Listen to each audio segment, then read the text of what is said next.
Test 1, 2, test. And we are, we're live for now. We are live for now.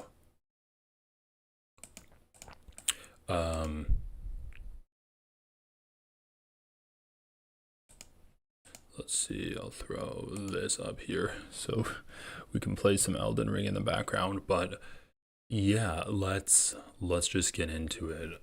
ICE has completely just been devastating communities in Minnesota, and people are terrified. Hi, how's it going, everyone? Thank you all for joining me tonight. But yeah, people in Minnesota are definitely terrified. I mean, last week, Renee Macklin Good was shot in the face by an ICE agent, and since then they have just been getting worse and worse. They've been detaining people that have just been following them. That seems to be their protocol at this point. If you are following ICE, you're on your last $25. Oh my God, save your money. But I appreciate you being here. But yeah, if you are following ICE, it seems to be the protocol that they detain you now. They are following citizens to their homes. They are kidnapping children. They are using children as bait to get the family members of the children. So many awful horror stories. And what it all comes down to is that this is a criminal organization that is the direct arm of a criminal president, and it cannot stand. The Democrats need to get their fucking acts together and take back Congress and then completely dismantle ICE. That is the hope. That is the light at the end of the tunnel. And if we don't have that, then we're really fucked. If we don't have that, essentially what it's going to be is that the citizens of America are going to turn into an insurgent force to resist this authoritarian regime that's using violent criminal thugs to enact its white supremacist policies. Because, like, we'll take a look at what some Democrats are doing to try to push back against this. We have the governor of Minnesota, Tim Walz, here. But at the end of the day, liberal, blue Democratic states, in order to actually effectively push back against this authoritarian crackdown, need to have military power. That's what they need to do. They need to have the manpower, the gun power to arrest ICE agents, and they do not have that right now. Tim Walz can call in the National Guard, but if he does that, the Trump administration might try to federalize the National Guard, and then you have a direct military crisis where the National Guard is going to say, do we follow Tim Walz's orders? Do we follow the president's orders? What's going to happen there? So that would be an extremely messy situation. So and as much as I hate to say this, I really think that the options as it stands now is we have one option, and that's to just endure the brutal beatdowns, the brutal occupation that ICE is doing in the streets of Minnesota. So we have this address from the governor that took place tonight, just a few hours ago. Let's see what Tim Walz has to say here. Hashtag thanks, Obama.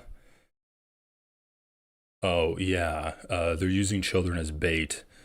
And we're going to get into some ICE stories, but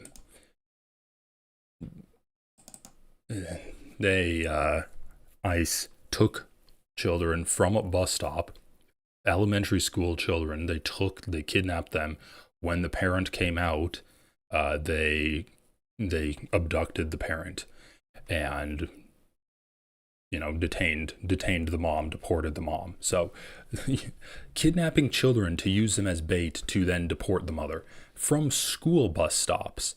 It's it's extremely dire here. Like, people don't want to go to work. People don't want to send their kids to school. They don't want them to be on buses. ICE is going into high schools. They're going onto the premises of elementary schools. They're going onto the premises of hospitals.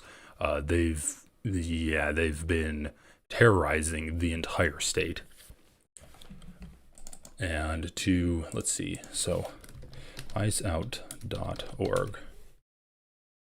Let's just take a quick look-see at what's going on in Minnesota.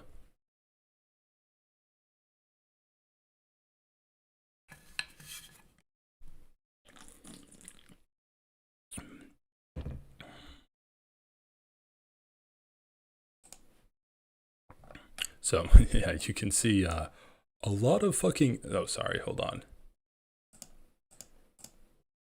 Here we go. A lot of ice sightings in Minnesota, in the Minneapolis area. So, yeah, that's not good. That's not good at all. Really targeting the Twin Cities area,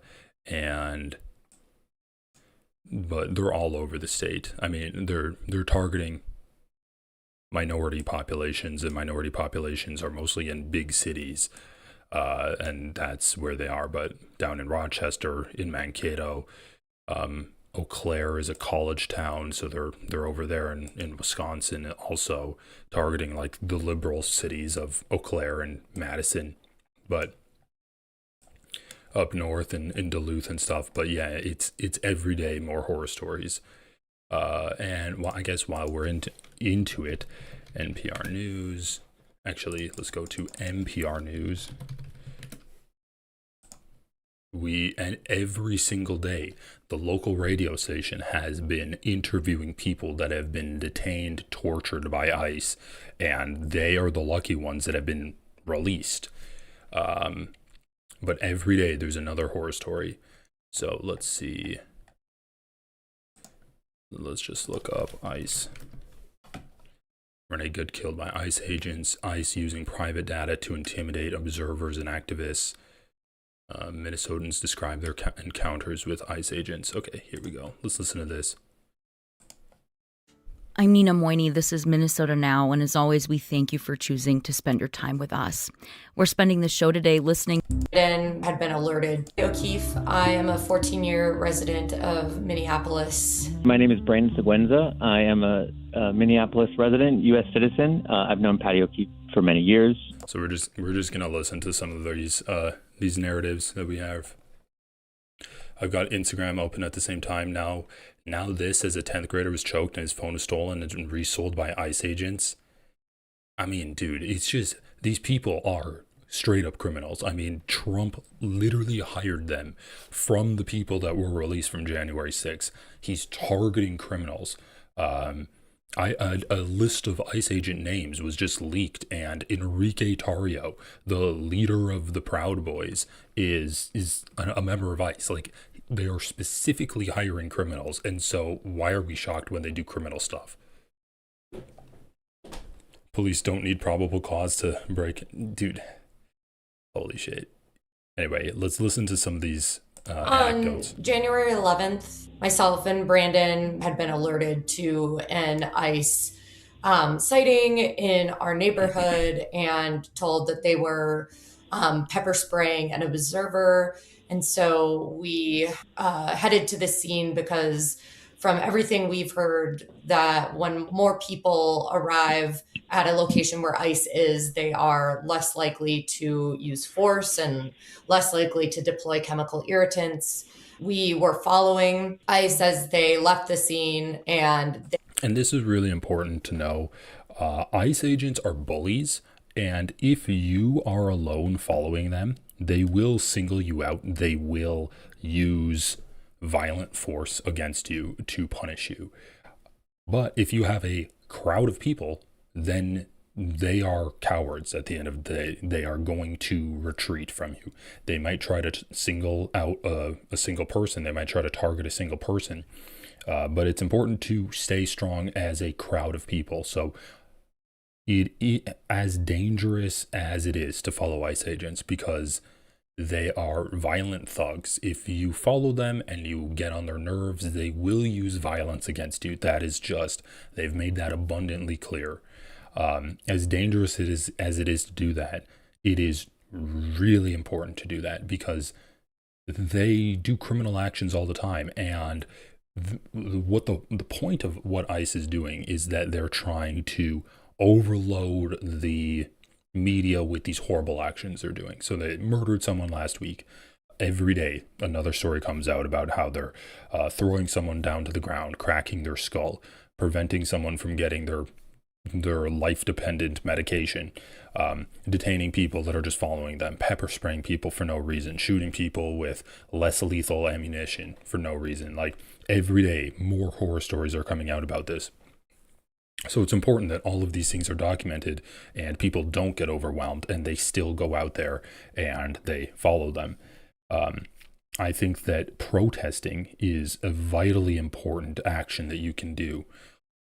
As dangerous or as important as it is to follow ICE, it's an extremely dangerous job. Be aware of what you are doing. Be aware not only of the danger you're putting yourself in, but be aware of the danger that you're putting people around you in. ICE agents will put your face into a database. They will probably arrest you. They will detain you. There's just no safeguard for any of this. They will target you. They will detain you. They will follow you home. They will intimidate you. They'll intimidate your family. They'll use this violent leverage that they have against you in order to put other people in your vicinity in danger. We'll listen to this. I'm getting ahead of myself, but as important of a job as that is, you also need to go out and protest, because protesting is a way of showing that this is still an important issue to you and it's not going away. Protesting is also safer than following ICE agents. You're in a crowd, you can remain peaceful, you're just walking. It is a really important thing to do, especially in a time when violent thugs are cracking down on people that are following them. Like, be part of a crowd, and your presence there is still really important. Okay, let's continue with this testimonial. However, we do have some video of this person, but we'll let it play. They proceeded to stop and get out of the car, pepper spray into the vents of my car. They came around the car, surrounded us, and at no point were we instructed to exit the vehicle. We just had our hands in their air, and as they yelled at us, they proceeded to smash the windows. And then the gentleman opened the door because it was unlocked after smashing the window and tore me out, and I was arrested.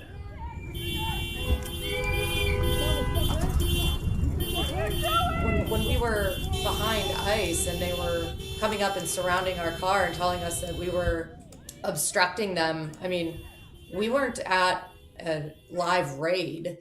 There was no one in front of them. They were not being blocked in by anyone. They could have just gone forward. The first thing I told the agent is that I had my passport in my coat pocket as he was handcuffing me. He brought me to an unmarked SUV. He sat me down without buckling me. He ripped the whistle off of my neck, said, "I'm going to be needing this later."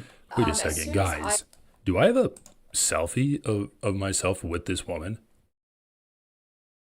Is this a woman that I took a selfie with? That's her, right? What the fuck?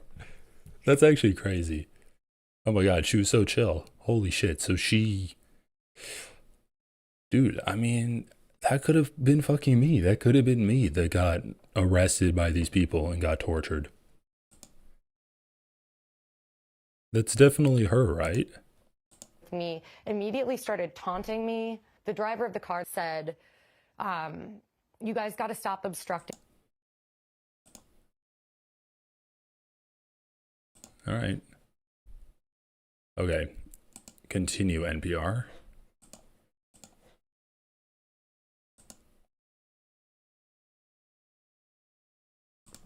I was put into my car. I was with 3 ICE agents.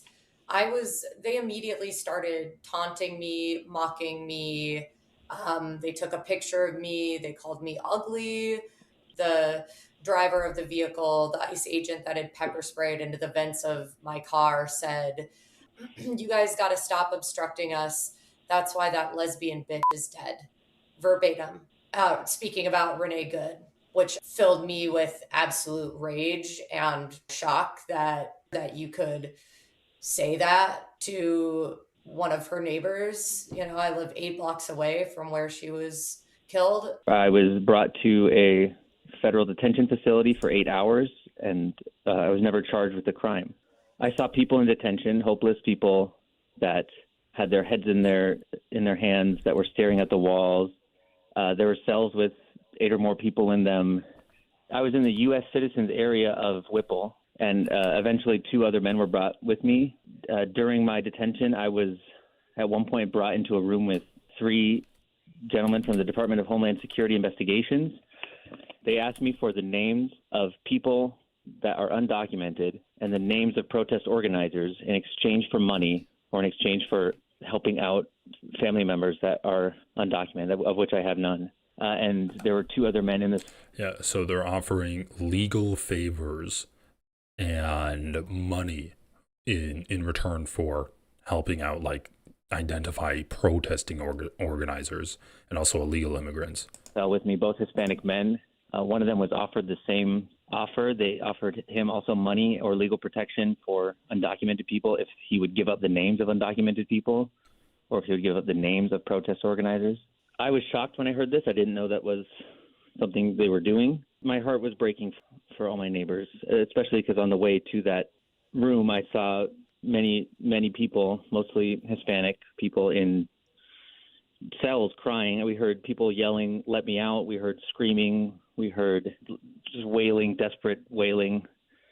At one point, I saw a woman who was going to the bathroom crying, that you could see into the bathroom, and you could see her going to the bathroom, and there were 3 government agents watching her, observing her, I guess, using the bathroom and crying. There was one large holding cell that had probably somewhere between 40 and 50 people in it, and then some smaller cells that had, dozens of people each. Yeah, and in the U.S. citizens area, our ankles were shackled, but we had room to lay down on concrete benches. The cells that people without documentation were housed in, they could not lay down if they wanted to. Who knows how long they'd been there. There was a small window to the cell with an intercom next to it, and I used that intercom to ask for bathroom breaks or to ask for water. What would happen is I would press the button, someone would talk to me, I would say, "Excuse me, may I please use the bathroom? May I please get some water?" They would say, "Someone's on their way," and then 20 minutes would pass, nothing would happen. So I would intercom again, saying the same thing. They would tell me the same thing. After another 20 minutes, I would intercom again and essentially beg them, please, I really have to go to the bathroom. Eventually, the intercom either stopped working or they stopped responding to it. And the only way I was able to go to the bathroom was to bang on the window and beg agents walking by, please, sir, may I use the bathroom? May I get some water?" I was making plans in my head for what to do next, what to eat. I'd only eaten a granola bar when I was in there. And every time I had that thought, I just reminded myself, wow, the other people detained in here, they don't get to make plans for tonight. They don't get to make plans for tomorrow. They don't get to walk through their city or go to their jobs or see their family, maybe ever again. I think the most disturbing thing for me was hearing the wailing, the desperate crying from women. We heard a child, from men, and just hearing that visceral pain juxtaposed with hearing small talk and laughter from the agents that were standing outside our cells, asking how their families were, making jokes, and just... Yeah, it's just so fucking disgusting. I mean, this is just torture. Like, if you keep people in conditions where you're not able to use the restroom, you're not able to move, you're not able to drink, you're not able to eat anything for hours and like dozens of hours on end, absolutely horrendous conditions. Keep in mind, like, these people are here in the country legally. ICE agents are not going after, they're not detaining people who are in the country illegally. What they're doing is they're targeting people that aren't citizens. They're going after people with immigration courts. Like, they're going after people with that just went to immigration court. Their ICE agents are fucking dumb bitches. And so what they do is they go after the people that are actually trying to go through the proper channels, trying to make sure that they have all of the correct documentation. And when they're in the process of going through these channels, they're getting tortured, they're getting abducted, they're getting detained and sent into concentration camps. That's what's going on. So I feel fucking awful for Patty, who I took a selfie with, which I still find fucking crazy. Like, she's base as hell. Also an Emma Vigeland fan. Let's see, Minneapolis door kicked in by ICE. Okay, well, there was, I think this might have been it.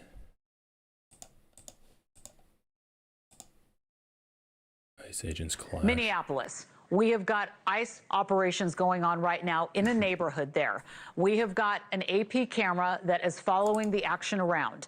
We have got protesters who have been talking with ICE agents, putting that mildly. They have been yelling, they have been pounding drums.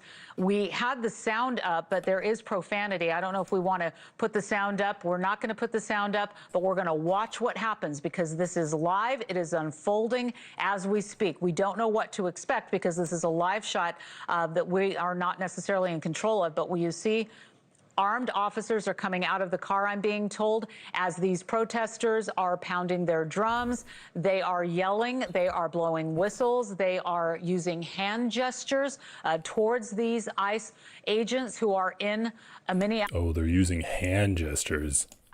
Neighborhood right now. You can see that weapons are drawn. We are not sure what type of home they are in front of right now, if they were there to make an arrest, exactly what is happening. But what we are watching is happening live as we speak. So we've got some profanity on some cardboard there, so we're going to move away from that. And now we've got another protester continuously pounding that drum. So you can only imagine.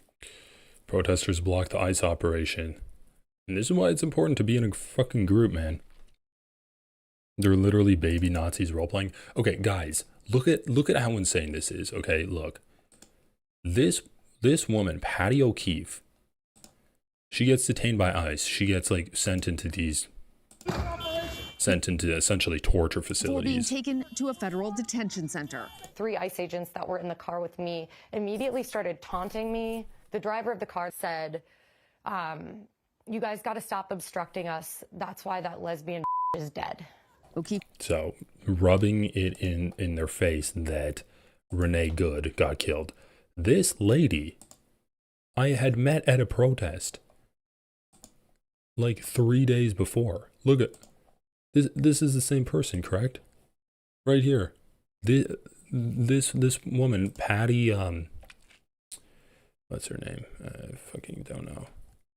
Patty O'Keefe? Yeah, Patty O'Keefe.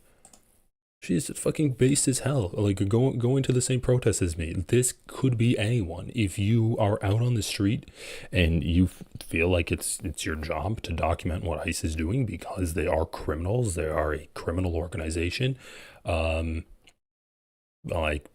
fuck it, dude. Like, it's a dangerous thing. It's super important to do, but it's also extremely dangerous. This woman's like the sweetest person. Me, her, and a few other people helped calm this guy down during the protest when Renee Good was killed. And yeah, and then a few days later, she gets picked up by ICE agents and tortured for 8-10 hours. The level of disconnection that you have to be able to have those lighthearted conversations. Oh, yeah. Stinky Slinky, if you're going to protest and you have respirators and goggles, bring them.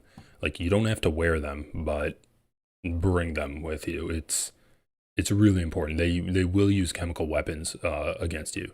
So bring that, bring bottles of water, bring snacks if you have it, even like bandages. Be like a good fellow citizen when you're showing up at protests, but maintaining your own safety first is very paramount. On the backdrop of desperate crying from people who've been torn away from their lives and their families is also pretty disturbing for me. So I was never charged with the crime. After 8 hours, I was just let out of the building. I wasn't given any papers or explanation of what had happened. What worried me was that, if this is how they're treating a U.S. citizen who was not charged with a crime, how are they treating people that don't have lawyers being called on their behalf? It seemed to me like government agents were very stressed and overwhelmed, and they weren't really sure how things were supposed to be going. Multiple points, people were unable to open doors that they were meant to go through. They didn't know how to use the phone when they were giving me my phone call. They weren't sure how to operate the phone. Throughout all my interactions with government agents, I tried to de-escalate.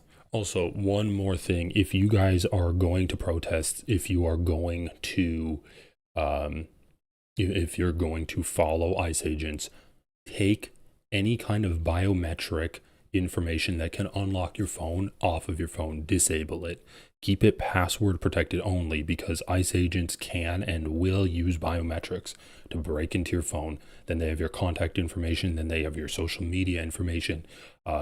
They will make your life a living hell, and they will make the people around you's lives a living hell. So take off the biometric information from your phone. Keep it password only. Because that will protect your information. Otherwise, you're pretty fucking screwed, man.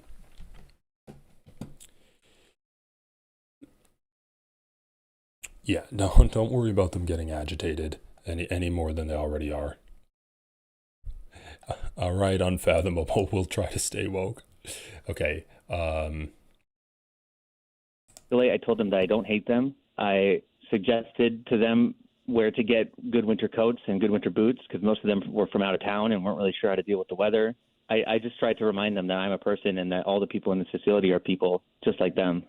It doesn't really seem like they are complying with laws. They've been empowered to do what they want, regardless of whether it's legal or not. I've lived in Minneapolis for 14 years, and I've never felt less safe in my city than I do now with this siege of federal agents. Our whole experience that we had with ICE and through the booking and detention process was, they wanted to intimidate us, to probably deter us from continuing to show up for our neighbors, to continue alerting the community when ICE is in their area. But the reason that we're doing this is from a deep place of love and care for our community, for our neighbors. And that's not something that's easily broken. I'm not deterred. I'm going to keep doing what I need to do to stand with my neighbors and protect my community. I got to see firsthand the Minnesotans that are in detention right now, that are our neighbors, our coworkers, our family members, that are feeling completely hopeless. And I want the focus to remain on those people. What happened to me was not right, but what's happening to them is unconscionable. Those were Minneapolis residents Patty O'Keefe and Brandon Seguenza. That piece was produced by Ellen. Yeah, don't take your phone. If you can, don't take your vehicle, because they will vandalize your vehicle. Okay, NPR News. ICE detainee flights leaving Minneapolis airport increase as surge continues. Immigration enforcement.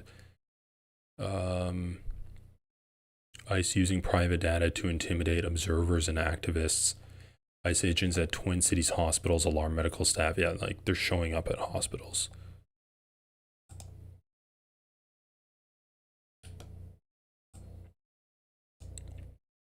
ICE agents in Minnesota are violating state law by switching license plates.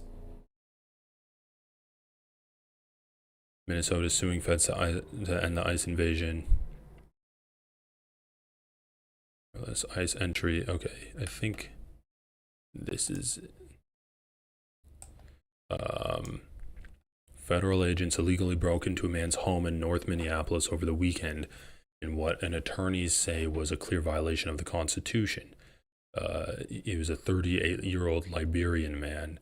Despite not having a warrant from a federal judge, the agents used a battering ram to break down the door while Gibson's wife and her 9-year-old daughter were inside. And I think we might have the video here. Warren! Warren! Where's the warrant? Where's the warrant? Where is it? Can you put the guns down, though? Can you put the guns down? There's kids in this house. There is kids in this house. Show the warrant first. Show the warrant. Show the warrant. No, my daughter's here. There's kids in this house. That's it. Where's the warrant? Where's the warrant? Where's the warrant? He just checked in. Why did they get in when he checked in? Why are y'all here? So what they're saying is, and okay. Minnesota Today is supported by Granite Partners, over 20 years of growing Minnesota. What they're saying is that he just checked in, and that's because this man checked in every day, or not every day, but every month. This man checks in with the Federal Immigration Office in Minnesota, in like South Minneapolis, to make sure that his immigration status is good. But it doesn't matter. All that ICE cares about is that you are not a citizen. I mean, they will beat you up, they will racially profile you, they will torture you, they will harass you if you are a citizen, but they want to detain you and send you to concentration camps if you are not a citizen. So, yeah, this man, like, you can, we can find it, but this man that they're saying just checked in, checks in with immigration. He checked in last week, like 4 days ago. He had just checked in, and then the ICE raids happened. They realized that, oh, this is a Liberian man that's not from this country. It doesn't matter what his immigration status is. He's not a citizen. We're going to target him. Get the paper. Please get the paper. He's not coming out. He's not coming out until I fucking see it. He's not coming out. My daughter's here. That's a dog.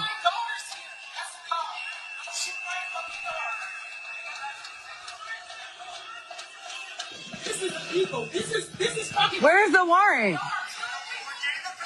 You should have the paper before you hit the door. And they did not have a warrant for this. That don't matter nothing. You come with a warrant. You do have to show a warrant. You guys see this all on live. He said he doesn't have to show a warrant. There's nobody in here but my babies. Sugar, stay in your room and shut the door.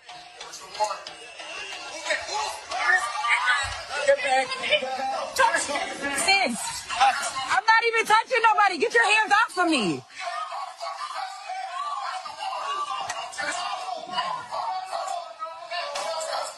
I can record. I can record. I am back. Get your hands off of me. Just so blatantly against the Constitution. Just a completely unconstitutional entrance into someone's house. I'm not in your Telling someone to back up and not record in their own goddamn house. way, and I'm not stopping nothing. You're also not checking to see who's in this house. Get your hands off of me. Get your hands off of me. I don't give a fuck about your taser. Get your hands off of me. Oh, you're real big and bad. Where's the warrant? So you can't answer, but you can flash a light? Where's the warrant? Where? Where is the warrant? Yeah. The video is no longer available. My shit is breaking apart right now. I think I have too many tabs open. Let's close some of these tabs.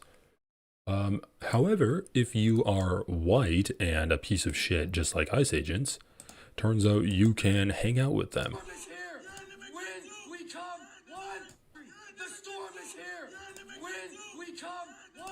The storm is here.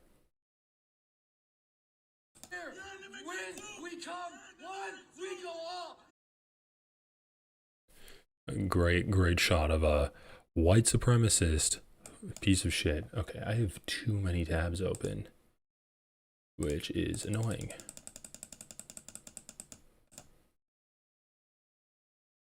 The storm is here. When we come, one, we go all. No one can stop what is coming. Get here, guys. We need you in Minnesota. These people are fucking terrorists. Patriots, get out here. We need the backup. And all you liberal commie motherfuckers, keep your hands to yourself or you're gonna get hurt today, all right? We executed one of you yesterday. We executed one of you yesterday. You understand that? We executed one of you yesterday. Don't get hurt. Don't get hurt. You're just talking to white supremacists. You guys keep playing stupid games. You're gonna keep getting stupid. It's such a striking image, right? Such a striking visual of a guy screaming through a megaphone. We executed one of you yesterday. The storm is coming. Just a bunch of like Nazi dog whistles, barely dog whistles at this point. The storm is coming. Where we go one, we go all. We executed one of you. Just open and upfront white supremacy and hatred, and all of the ICE agents are standing behind him, supporting him, right? You would imagine if they didn't support him, they would treat him the way they treat other protesters. But no, they 100% support this guy. So it's funny that this woman's coming out and saying you're just talking to white supremacists because it describes the man with the megaphone, but it also describes all of the ICE agents. And yes, they are all white. They are all white supremacists.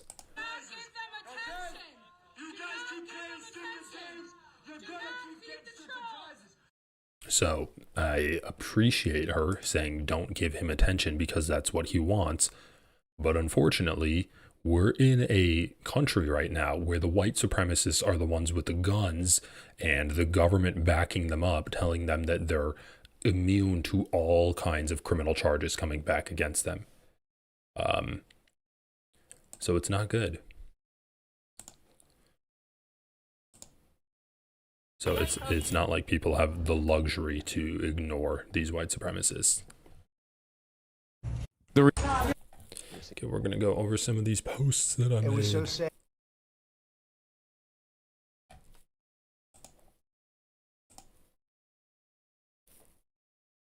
Let's see if they this one's... said, "Have you not learned? This is why we killed that lesbian bitch."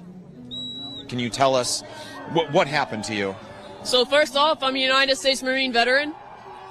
We were following them from a safe distance. Following ICE agents? Yep, following ICE agents. They stopped in the middle of the road and reversed on 62. They tried to ram our car. They broke my window.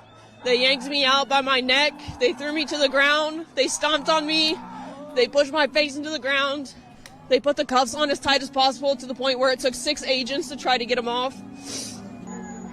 Okay, so they break the window. They haul you out. They're stomping on you. They're beating you. As they're doing this, are they saying anything? Yeah, they were calling me a bunch of derogatory names, calling me it.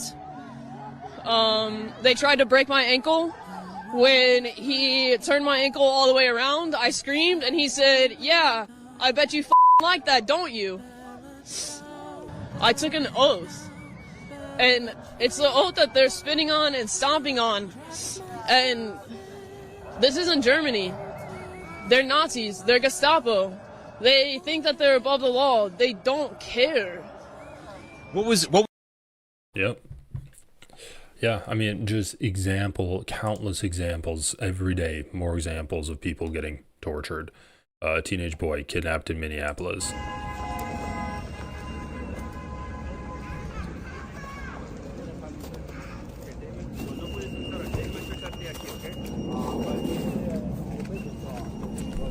what, teenagers in like 14 years old? God damn. Holy shit, like, this is a child.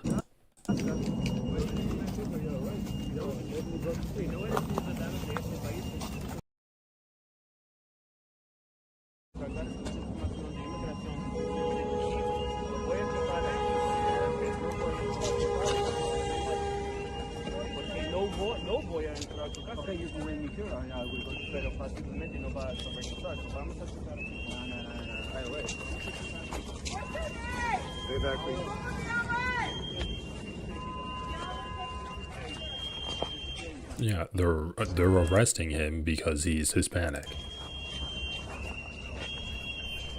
I mean, I say arresting it. It's abducting. Like, this is an illegal abduction. It's not.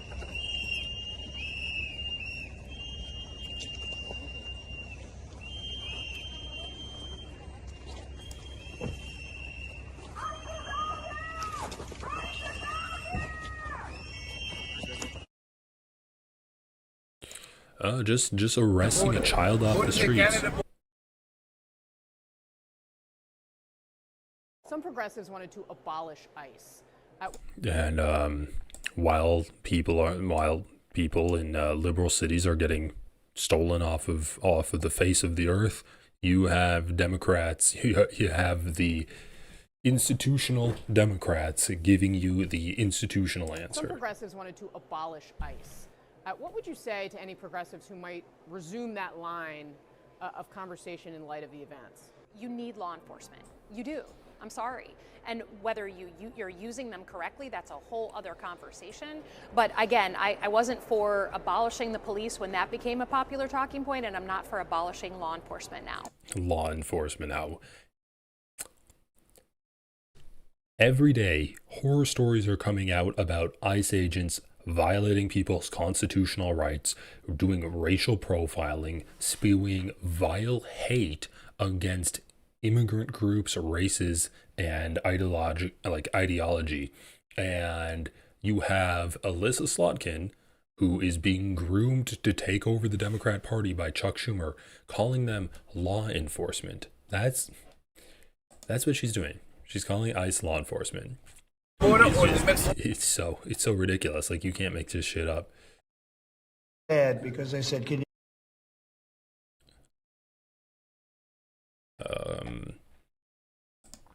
Then you have Donald Trump's message to Minnesota. Do the people of Minnesota really want to live in a community where there are thousands of already convicted murderers, drug dealers, and addicts, rapists, violent, released, and escaped prison? Like, he's literally just describing ICE. Convicted murderers, drug dealers and addicts, fentanyl, rapists, trading sex for money inside of prison, plus they're probably like all rapists anyway. Violent, release, and escaped prisoners, January 6th, they're all released from that. Dangerous people from foreign mental institutions.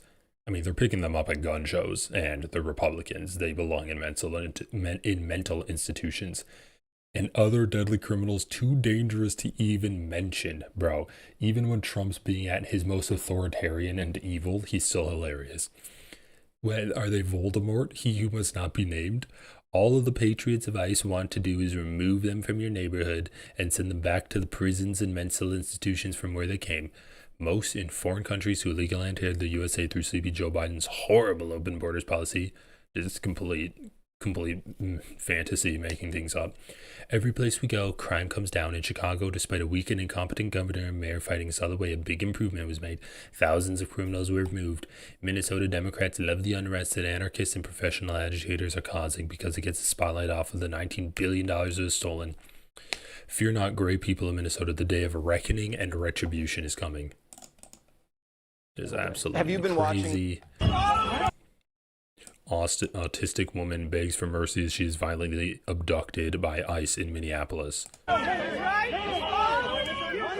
am autistic and I have a brain injury. Put me down.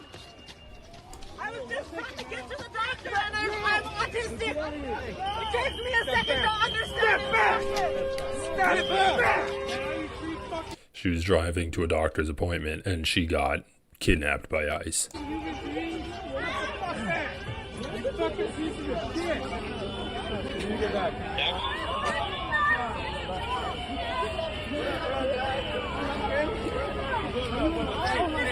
I need accommodation. I'm disabled. You fucking traitors! Murderers! You guys are all fucking murderers! You're complicit in murder! Yeah, he's gotta go get a medical care and shoot him in the fucking face, losers! You're a disgrace to your country! Okay. One of the most... Get the fuck on the car! The reality of the matter. Another citizen getting detained. I'm not doing alright. What's that? I'm not doing alright. The fucking losers at Target after taking a piss break. Right. Back up. Yo. See that? Yo, they're recording. They're here. What's y'all doing? Yo, back up. You good? What's that? You good? Oh, absolutely. Your face. Absolutely. It is awesome that this melty-faced motherfucker who prides himself on being an Italian dickhead is the head of ICE, at least in Minnesota. It's fucking great. Open up and... here today. Look at this guy. No, I'm totally not fascist. I'm not. Where would you get the idea that I'm a fascist? What a fucking scumbag. Some insight on ICE actions from a friend of mine. Believe me, don't believe me, I don't give a fuck. If you're willing to take my word for it, a friend of mine has been supporting a detainee at the Whipple building who has special medical challenges and needed to be moved to and from a hospital. Somewhere in this whole process, my friend got to talk to the ICE agents involved for a couple of hours, and they were actually very candid and forthcoming about everything. The key details: according to the ICE agents, 60 to 70% of the people they are detaining are on pending status, i.e. pending asylum cases, pending green card applications. They are only leaving people alone if they are full citizens, green card holders, or have an active visa. So this is why they're targeting people that are actually going through the documentation process. And the point of this isn't to do immigration enforcement. The point of it is to do white supremacy enforcement. If you can deter people from applying for asylum, applying for green cards, applying for visas, then you deter immigration, and thus you're going to lower the amount of non-white people in the United States. That's the point of this. Most of their day, most of ICE's day, is driving around and running license plates and seeing if the person turns up in their system. They gave no word on how they pick which license plates to look at. That is racial profiling. They look at people that they've been told to target. They work every single day, 7 days a week, and generally 14 hours a day. They have no days off. Oh, cry me a fucking river. They were told that most, if not all, Somalis in Minnesota are here illegally. Let's read that one more time. ICE agents were told that most, if not all, Somalis in Minnesota are here illegally. They've seen for themselves that this is clearly not true, as they have stopped many Somalis here in Minnesota and found them to be full citizens. Not sure who exactly fed them this intel, but apparently that's the understanding they were sent here with. They are put under constant pressure to meet quotas and are failing horribly to meet them. The two of them said they managed to arrest just 3 people in the past week, and they said another group they worked with had stopped 7 people and arrested 0 of them in the past week. They were all citizens. So they're being given unreachable quotas, and that is driving them to do these illegal actions and also arresting anyone that they think should be arrested, like anyone that they care to arrest. Essentially, they don't need a reason to arrest you, any more justification than you annoyed them. That's it. Border Patrol with Bovino present might have murdered a man on camera in St. Paul on January 11th. This case really needs attention. Trigger warning, graphic content, and police brutality. So this happened on Sunday the 11th at a Speedway gas station in St. Paul, Minnesota, and I can't get the image of this man lifeless, being carried away like an animal by Border Patrol led by Greg Bovino. There's multiple angles of this incident. I'm going to share the information that I've gathered, and I need you to please watch. It's really difficult video, but we need to bear witness, and I need you to please share, because we don't know what happened to him. We don't know if he's alive. We don't know where he is. So he's sitting in his car at a gas station, probably getting gas when Border Patrol rolls up on him, and I count 13 seconds between when they engage with him and when they smash his window. I'm gonna break it. Open the door. Open it. Last warning. You can clearly see his hands. He's just holding his phone. He's not being threatening, but they smash his window in, again, 13 seconds. And then the victim moves to the other side of his vehicle. Pretty natural reaction when someone smashes your window, but that seems to set the Border Patrol off, and their entire demeanor changes. They become super aggressive. Yeah, and there's about 20 Border Patrol people there. Hey, go one way or the other. Don't go back.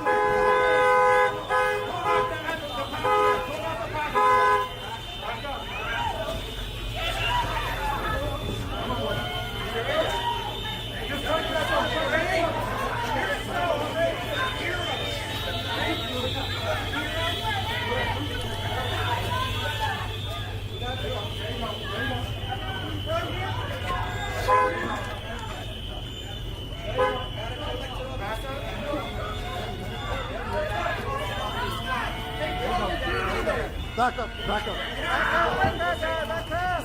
Back up, back up. Tough guy. People, let's go. Hey, back up. I told you once. Back up.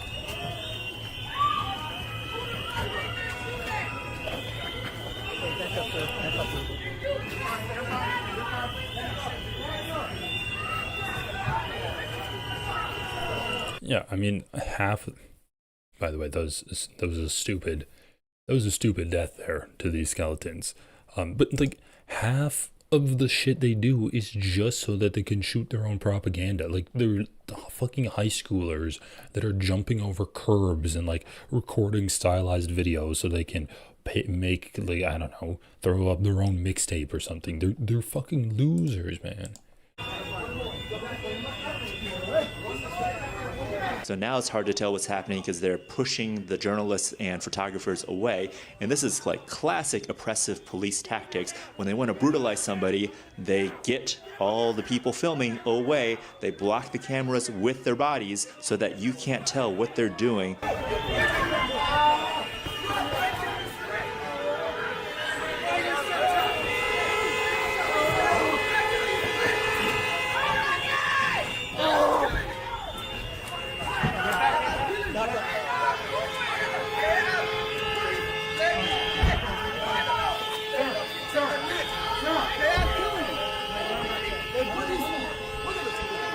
Now they have him face down on the ground. You can hear the man grunting in pain, struggling to breathe.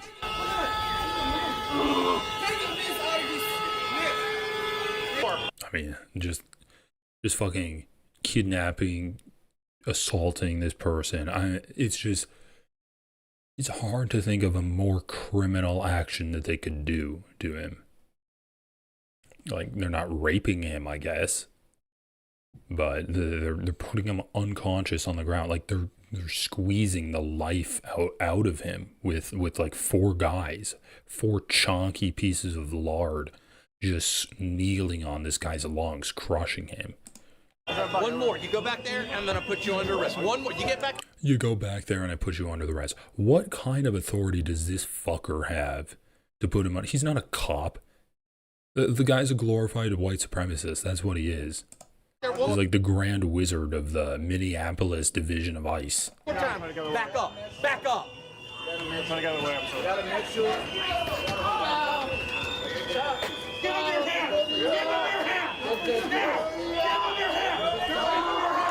Dude, what the fuck? I haven't seen this video. I'm sorry, guys. This is very graphic, but this is a submission in MMA. Like, they're crushing his knee with the door. This is horrifying. Look at what they're doing. They're hyperextending his legs. They're like trying to break his legs here with their vehicle's door. Not even their vehicle. It's his vehicle. They're damaging and breaking his vehicle also. But Like, that's a secondary thought. This is very disturbing. Look at, dude, the torque they're putting on his knee. Like, his legs are going to be fucked up after this.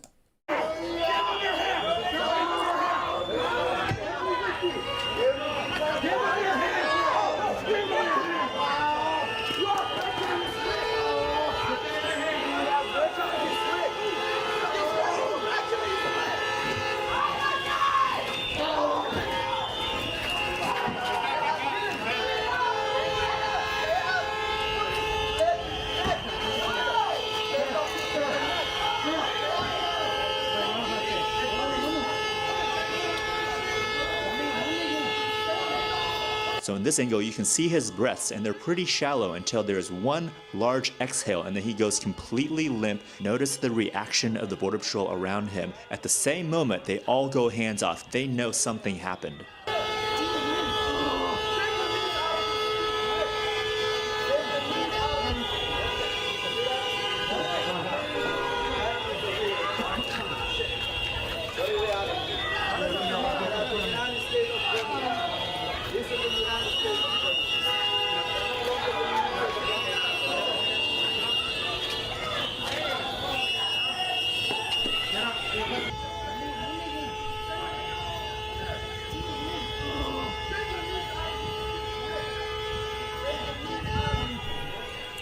You can literally hear the fucking life leaving his lungs as these goddamn murderers are squeezing the life out of his body.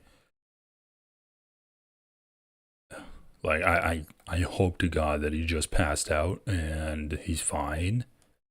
I really hope so, but I mean, he was fucking fine 5 minutes, not even 5 minutes, he was fine a minute ago, and then these guys come in and they just do an attempted homicide on him. I hope it's attempted. That's all I can say.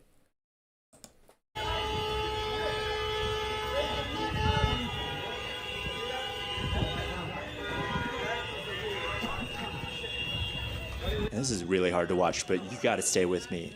You can see he is clearly limp. Now notice the bruising on his body, and they don't render aid. They all know he is so clearly unconscious. No, of course they don't render aid.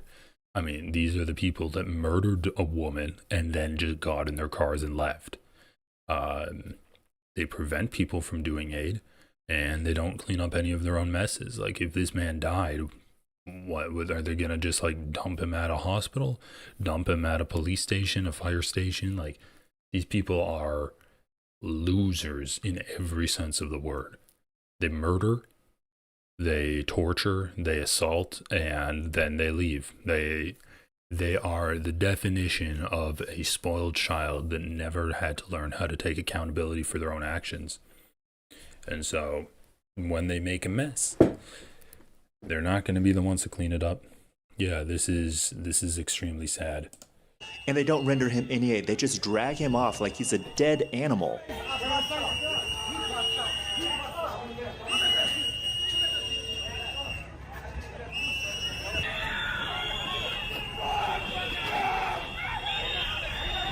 Look at these guys. Look at these fucking piece of shit. And what? Oh, this is like in Star Wars. I'm like one of the guys in Star Wars. I gotta stand here and do Star Wars missions. Wow. This is just like when I used to play Call of Duty. I knew all of those years of playing video games would pay off at the end. Now I'm like a Call of Duty guy.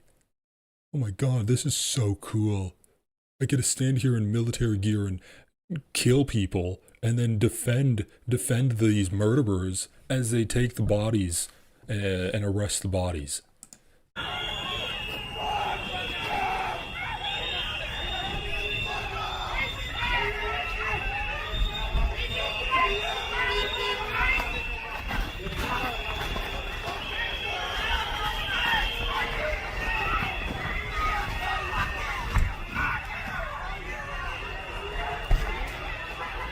And as they're stuffing him in the van, he is still showing zero signs of life. Like, I mean, none of these guys know CPR anyway. They don't get trained anymore. Oof, man. I'm lucky I wasn't there, because like that is obviously very difficult to watch someone be potentially murdered right in front of your eyes and not really have any kind of recourse to do anything about it. So that would have been hard, and yeah, I'm glad I was not there. This is, whatever happened to him is very serious, and the Border Patrol agents that did that to him, who have a legal duty to intervene in medical emergencies that they have caused, did nothing. So I have a question for real law enforcement. If you were arresting someone and handcuffed them, and in that process they lost consciousness, would you just ragdoll them around and throw them in the back of your cruiser? Or would you render medical aid, check their airway, stabilize their head?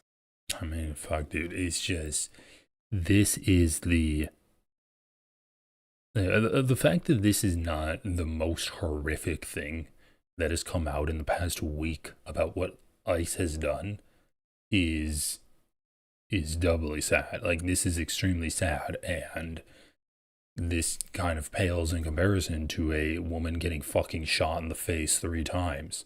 It's just, this is a completely unhinged terrorist force.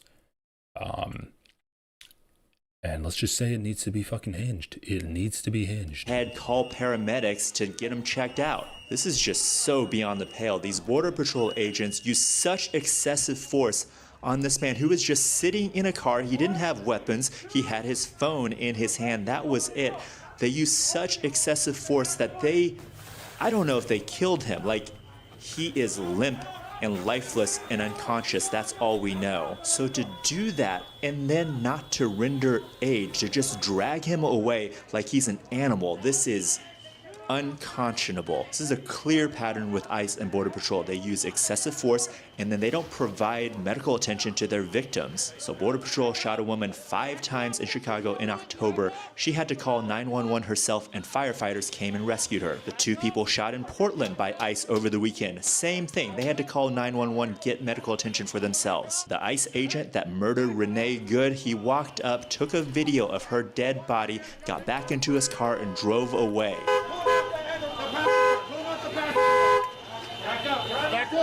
There was a doctor on the scene when Renee was shot, and the ICE agents prevented him from rendering aid, and none of the agents rendered aid themselves, so they just let her die in her car after she was shot 3 times in the head. No! Back up! Now! I'm a physician! Hey, listen, we understand. We got EMS coming. I get it. Just give us a second. We have medics on scene. We have our own medics. Where are they? Where are they? How can I relax? You just killed my fucking neighbor! You caught butter in the fucking face! You killed my fucking neighbor! How do you show up to work every day? How the fuck do you do this every day? You're killing my neighbors, you're stealing my neighbors, what the fuck, man? Middle East Eye is now reporting on Minneapolis. So moments after this man was taken away, unconscious, lifeless, an activist at the scene who was filming was also taken by ICE. Get back! Get back! Yes, sir. Get Yes, back! sir. Yes, Get sir. back! Don't touch me, though. Don't touch me. Get back! Touch me. Get back! Don't touch me. Don't touch me. Hey! He heard a bit of an accent, and that's what triggered him. Notice how there was someone here, and he's attacking the guy who is clearly, objectively behind her, further away from the back that he wanted him to. But, was that an accent I heard? Come here. And he chases him down. I mean, such fucking scumbags, man. Don't touch me. Hey! No! Stay back.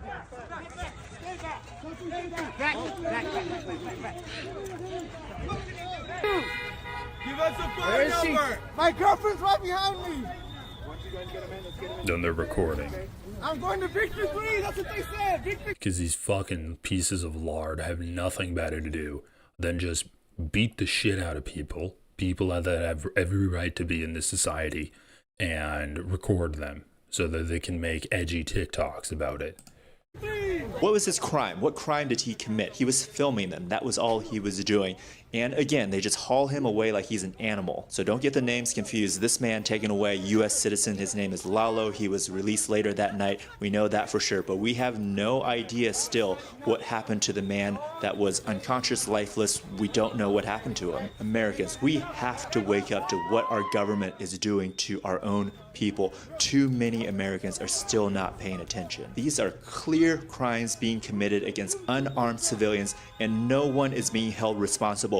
Worse, they're being enabled by the leadership of ICE, by the vice president, by the president. And because of that, it's going to get worse. They're going to kill more people. And if the regular police forces, the mayors, the governors, National Guard, military, none of them step in to defend the people, then it's up to us to defend ourselves. Yeah. 100% agree. Okay, let's get into it. What does Governor Walz have to say here? What's happening in Minnesota right now defies belief. News reports simply don't do justice to the level of chaos and disruption and trauma the federal government is raining down upon our communities. 2,000 to 3,000 armed agents of the federal government have been deployed to Minnesota. Armed, masked, undertrained ICE agents are going door to door, ordering people to point out where their neighbors of color live. They're pulling over people indiscriminately, including U.S. citizens, and demanding to see their papers. And at grocery stores, at bus stops, even at our schools. They're not pulling them over indiscriminately. They're discriminating based off of the color of your skin. And after that, the only discrimination they're doing is against the color of your skin. After that, it doesn't matter. They're breaking windows, dragging pregnant women down the street, just plain grabbing Minnesotans and shoving them into unmarked vans, kidnapping innocent people with no warning and no due process. Let's be very, very clear. This long ago stopped being a matter of immigration enforcement. Instead, it's a campaign of organized brutality against the people of Minnesota by our own federal government. Last week, that campaign claimed the life of Renee Nicole Good. We've all watched the video. We've all seen what happened. And yet, instead of conducting an impartial investigation so we can hold accountable the officer responsible for Renee's death, the Trump administration is devoting the full power of the federal government to finding an excuse to attack the victim and her family. Just yesterday, 6 federal prosecutors, including the longtime career prosecutor leading the charge to investigate and eliminate fraud in our state's programs, quit their jobs rather than go along with this assault on the United States Constitution. But as bad as it's been, Donald Trump intends for it to get worse. This week, he went online to promise that, quote, the day of retribution and reckoning is coming. That's a direct threat against the people of this state, who dared to vote against him 3 times, and who continue to stand up for freedom with courage and empathy and profound grace. All across Minnesota, people are stepping up to help their neighbors who are being unjustly and unlawfully targeted. They're distributing care packages and walking kids to school and raising their voices in peaceful protest, even though doing so has made many of our fellow Minnesotans targets for violent retribution. Folks, I know it's scary, and I know it's absurd that we all have to be defending law and order, justice, and humanity while also caring for our families and trying to do our jobs. So tonight, let me say once again to Donald Trump and Kristi Noem, end this occupation. You've done enough. Let me say 4 critical things to the people of Minnesota. 4 things I want you to hear as you watch the news and look out for your neighbors. First, Donald Trump wants this chaos. He wants confusion. And yes, he wants more violence on our streets. We cannot give him what he wants. We can. Yeah. Yeah, but like what? I don't know. It's kind of a weak message to say we cannot give Donald Trump more violence when it's his thugs that are murdering people like every day in the streets. We must protest loudly, urgently, but also peacefully. Indeed, as hard as we will fight in the courts and at the ballot box, we cannot and will not let violence prevail. You're angry, I'm angry. Angry's not a strong enough word, but we must remain peaceful. Second, you are not powerless, you are not helpless, and you are certainly not alone. All across Minnesota, people are learning about opportunities, not just to resist, but to help people who are in danger. Thousands upon thousands of our fellow Minnesotans are going to be relying on mutual aid in the days and weeks to come, and they need our support. Tonight, I want to share another way you can help. Witness. Help us establish a record of exactly what's happening in our communities. You have an absolute right to peacefully film ICE agents as they conduct these activities. So carry your phone with you at all times. And if you see these ICE agents in your neighborhood, take out that phone and hit record. Help us create a database of the atrocities against Minnesotans, not just to establish a record for posterity, but to bank evidence for future prosecution.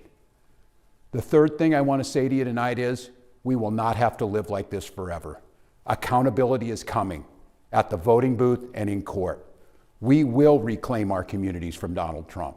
We will reestablish a sense of safety for our neighbors, and we will bring an end to this moment of chaos, confusion, and trauma. We will find a way to move forward, and we'll do it together, and we'll not be alone. Every day, we are working with business leaders, faith leaders, legal experts, and elected officials from across this country. They've all seen what Donald Trump is trying to do to our state, and they know their states could be next. And that brings me to the fourth thing I want to say tonight, Minnesota, how incredibly proud I am of the way that you've risen to meet this unbearable moment. But I'm not at all surprised, because this is who we are. Minnesotans believe in the rule of law, and Minnesotans believe in the dignity of all people. We're a place where there's room for everybody, no matter who you are, or who you love, or where you came from. A place where we feed our kids, we take care of our neighbors, and we look out for those in the shadows of life. We're an island of decency in a country being driven towards cruelty. We will remain an island of decency, of justice, of community, of peace. And tonight I come before you simply to ask, don't let anyone take that away from us. Thank you, protect each other, and may God bless the people of Minnesota. I mean, listen. Everything that Walls said here is what people are already doing. People are already giving money to schools so that the schools can distribute that money to children whose parents might be too afraid to go to work because of the color of their skin. People are already volunteering to drive children to school because their parents might not want to, or the kids don't even want to be waiting at the bus stop to ride on the bus because ICE is going to target them. People are already following ICE agents around. People are already protesting. The state is fighting against this in legal avenues, but it also needs to fight against it in tangible, like on the community level too. Giving state-run programs where you can sign up and there will be someone that brings you food if you can't afford to work, or you don't want to go to the grocery store. Getting like anti-ICE law enforcement task force with EMTs that can be called when ICE is violently assaulting someone. Like, there needs to be repercussions and tangible material changes that can benefit people that are fighting against this now. I appreciate him all saying that he still wants people to go out and record ICE agents. I appreciate him saying that he wants to build a database of the crimes that ICE is doing so that in the future they can prosecute all of these crimes and all of these ICE agents. But how is that helping people now? It's doing nothing. And I'm actually like very disappointed. I'm very disappointed in him that he doesn't have more of a call to action and more plans to actually support the people of the state, rather than just saying how proud he is of the people and saying that he is going to get through this dilemma with the people together.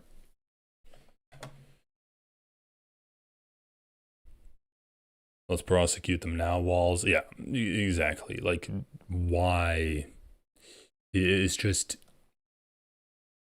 we need to be doing more than what we're doing now, which is nothing but filing legal arguments. And it's unacceptable. My coworker gave the exact same speech and blamed the rioting in 2020 on the protesters. Yeah, I mean, it's hard for people to wrap their minds around their state leaders saying we need the protesters to be peaceful when they're faced with just unending violence coming back at them every single day. Like, just pure hatred and violence coming back at them. And yes, people are peaceful, but when their local government, the representatives that say they are standing for them against this threat, refuse to do anything against the threat, then there's going to be a time where being peaceful is not going to change anything. And I'm really sick of Tim Walz and a lot of Democrats pretending like, oh, if only we were peaceful, then everything would be fine. Then they wouldn't have an excuse to do violence. So what did Renee Good do that gave them the excuse to do violence? She drove away. That was peaceful. What did the state of Minnesota, what did the cities of Minneapolis and St. Paul do to deserve this violence? They must have done something really bad if the Trump administration is reacting to something and their reaction is the violence we are experiencing right now. It's a tired trope. Stop doing violence because that's going to give them the reaction they want. Okay, well, they're already flooding the streets with federal agents, federal terrorists, now that are doing violence now, going door to door, violating people's rights now. And there hasn't been a single violent protest in Minneapolis. A hotel had been spray painted. Is that it? A few windows were broken in the hotel. Is that it? He's setting people up by saying, take your phones. I mean, I think you do need to take your phones. If you do have a burner phone, take that. If you do have a burner phone, take that. But yes, like ICE needs to be documented, and every day they're proving that they need to be documented by doing more and more crimes. So yes, it's an unfortunate situation, but bank the evidence for future prosecution, damn straight, call the National Guard, call on the police chiefs, do something, arrest ICE. Yeah, I mean, people are fucking sick of it. They're fucking sick of seeing their neighbors beaten to a bloody pulp. They're fucking sick of seeing people getting the life squeezed out of them and then going limp. They're sick of seeing their neighbors getting deported, getting their homes broken into, their children stolen. They are fucking sick of it. And once again, the people in charge are refusing to do anything. On this vote. Oh, this is about JD Vance, or this is about Venezuela.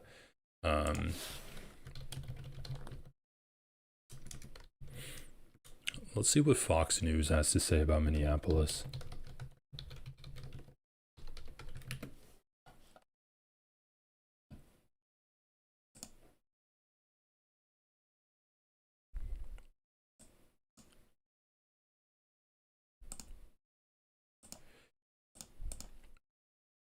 In the UK, the Tories and Labour are both cooked. People will be voting for the Green Party and Reform at the next election, but it seems in the US, we're stuck with either Republicans or Democrats. Yeah, it's unfortunate.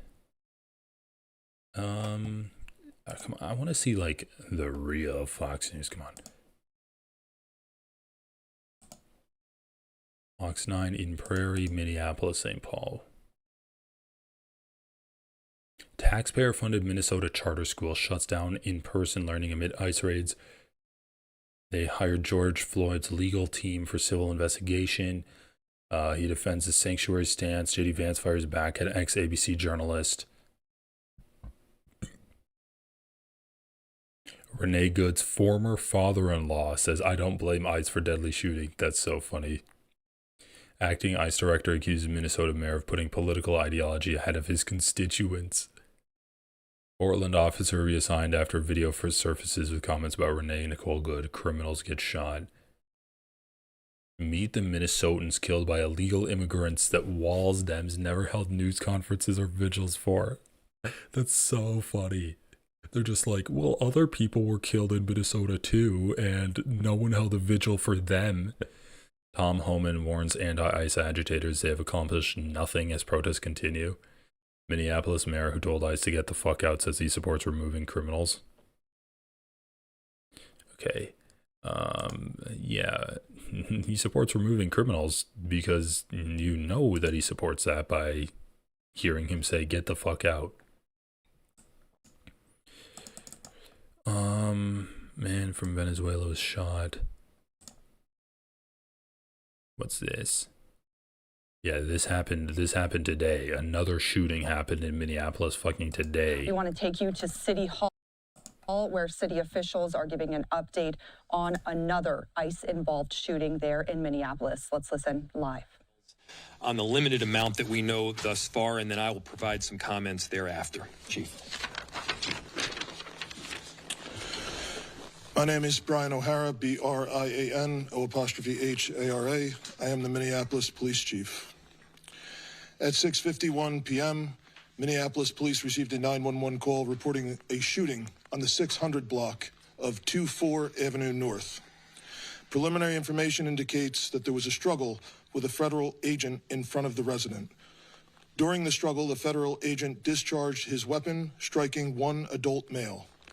The adult male then retreated inside of the residence, where he... Wait, this is actually an important story. This whole video is just a press conference. Okay, come on. We need to get into this. I'm gonna close some tabs. Leave that one open. Federal officers fire tear gas into Minneapolis crowd after man shot in leg during arrest. Okay, so let's try to do this chronologically. So, man shot in leg. There's going to be more footage coming out about this. Okay, let's see a few videos.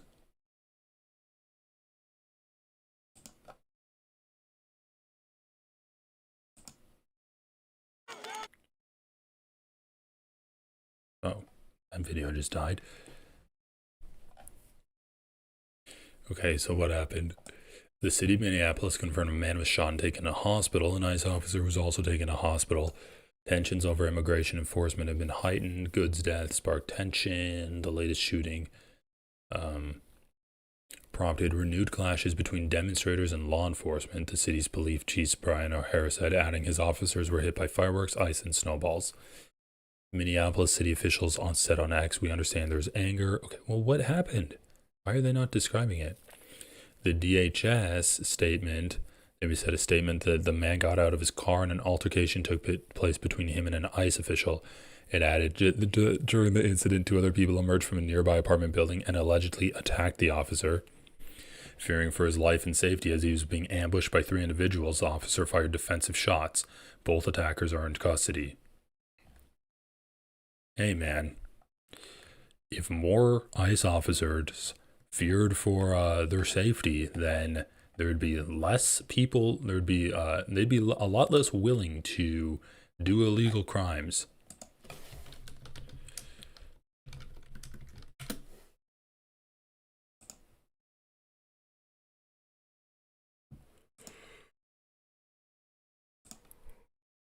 Okay. All right. And we know this involves a car that crashed. They say the subject they were initially trying to detain fled on foot. Officer caught up with the subject, attempted to take him into custody. Subject, they say, began to resist. And then once there was a scuffle, the officer said two other people came out and attacked him as well. Poor little bitch baby. Couldn't handle it. Couldn't fucking handle it. Why? I mean, another fucking dumbass ICE officer just like running after someone, putting himself in a stupid situation that resulted in him having to use lethal force, right? Having to. Maybe you shouldn't chase after a person if you're by yourself. If you're that scared, if you're that much of a fucking pussy, you shouldn't chase after them by yourself. He fired a shot to defend himself, and all three went into an apartment and barricaded themselves inside. So we know there are multiple pieces of the scene.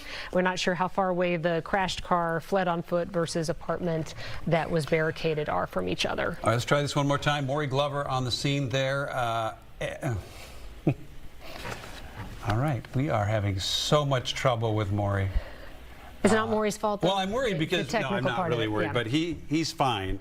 But the last time we talked to him, last time our viewers heard from him, he was in having respiratory issues from the chemical irritants. So when we can, producer, yeah, we'd sure love to. Lori in the booth and Danny directing. We'd love to go to him. Okay, and I mean, we can maybe presume that these law enforcement officials may be on the scene for a long time, because as we've gotten a statement from DHS, there are a number of places where all of this played out. You can kind of see now, Kelsey, it looks like that entire city block, the center of your screen, is basically the scene which we are dealing with. You can see the flashing lights. This is a live look at North Minneapolis. For the second time in a week, a shooting by a federal agent is leading to unrest in the city. We've been watching the situation unfold here near 24th and Lyndale. We have team coverage as we're learning more as the evening progresses. We want to get right to senior investigative reporter Jennifer Merrily. What do we know at this point, Jen? Well, Frank, at this hour, we're told one person and one ICE officer is being treated at the hospital. We're told that ICE officer opened fire, shooting a man in the leg after being attacked with a shovel. Let's back up and let's get to how all of this started. We know this all unfolded around just before 7 o'clock tonight, starting with a traffic stop in North Minneapolis. The Department of Homeland Security says they were stopping someone from Venezuela who's undocumented. They say the person fled the scene and then crashed into a parked car, then ran. Now, according to DHS, when officers caught up with the person, there was a struggle. They say two people came out of an apartment and attacked the officer with a shovel and broom handle. They say then the original person started attacking the officer with a shovel or broom. Now, DHS says the officer feared for his life and fired shots to defend himself. The person that they had tried to pull over for that traffic stop was struck in the leg. Now, Homeland Security says all three people barricaded themselves inside an apartment. We know two are now in custody. The original person, the undocumented Venezuelan they say they tried to pull over, is in the hospital. So is the undocumented Venezuela. How the fuck are you repeating this shit without any kind of grain of salt at all? I mean, they lie as easily as they lie more often than they fucking breathe. Officer. And I do want to share that we have been talking with sources all night. We are told by them this did start with a traffic stop, with things escalating from there. They relayed to me about shovels being used. We expect to learn more from police in the next 15 minutes. And Frank, I'll be heading there to ask questions. Okay, good. Question for you. Do we know, is there a relationship between the Venezuelan national and the two people who are using the broom and the shovel, or were they just random people who wanted to come to his aid for some reason? Frank, it's unclear what that relationship is at this hour, but that is one of the questions we will be asking. All right, thank you. Let's get right to Ashley Graham. She's at the scene in North Minneapolis near 24th and Lyndale. Ashley, what are you seeing? We've seen a lot of people up there. Yeah, lots of people. This has continued to grow over the past couple of hours, and we actually had to move down about a block or so as people start to clear down. We were in the intersection down there when federal agents rushed this intersection. I think we have some video to show you guys right now. Of course, we've seen these clashes between protesters and agents. We've seen protesters fire what appears to be fireworks at agents, then agents deploying what seems to be tear gas, asking people to get out of the way. We actually had to run through some of that tear gas to get out of the way ourselves. So we see protesters expressing their opposition to ICE being in the city, hearing lots of different expletives and graphic signs here as well. Again, we're just about a block from where we see these folks protesting. You might be able to hear some of those whistles in the background. Those whistles have really become synonymous with protesters letting people know that immigration agents are in the area. So we continue to see folks expressing their opposition here. We also see these federal agents trying to clear the area. Frank, we'll let you know as we keep hearing what's happening here. Here's video from the WCCO chopper as we follow breaking news in Minneapolis. This is near 24th and Lindale on the city's north side. The automobile you saw was the one a man was driving when ICE agents tried to pull him over. He ran from that vehicle. Homeland Security says an ICE agent then shot the Venezuelan national in the leg after he and two other men started to attack that agent with shovels. Both the Venezuelan national and the agent are in the hospital. Ashley Graham's been to the scene for the past couple hours. It started around 7. Ashley, I asked you earlier, you couldn't hear me. Are there state troopers, Minneapolis police, or other law enforcement out there trying to clear that, or is this like an all ICE operation? Yeah, it's a good question. I believe we have seen Minneapolis police and state troopers out here in the time that we've been here, although the people that I've seen clearing the crowd appear to be federal agents. We're actually just one block down from where the crime scene tape is up and this main group of protesters is. And we decided to walk down from there because there was a time when federal agents came in to really clear that intersection.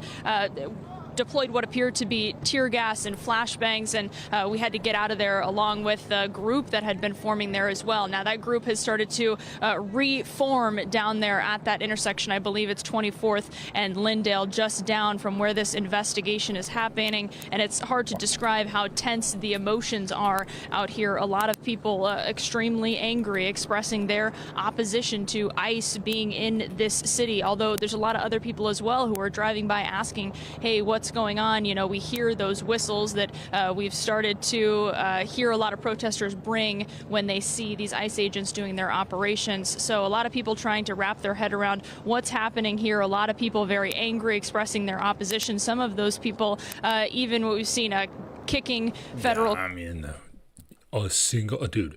Think about it. A single ICE officer running after someone, right? These guys don't run when they're, these guys don't even run when they find a sale for donuts or like hot dogs or whatever.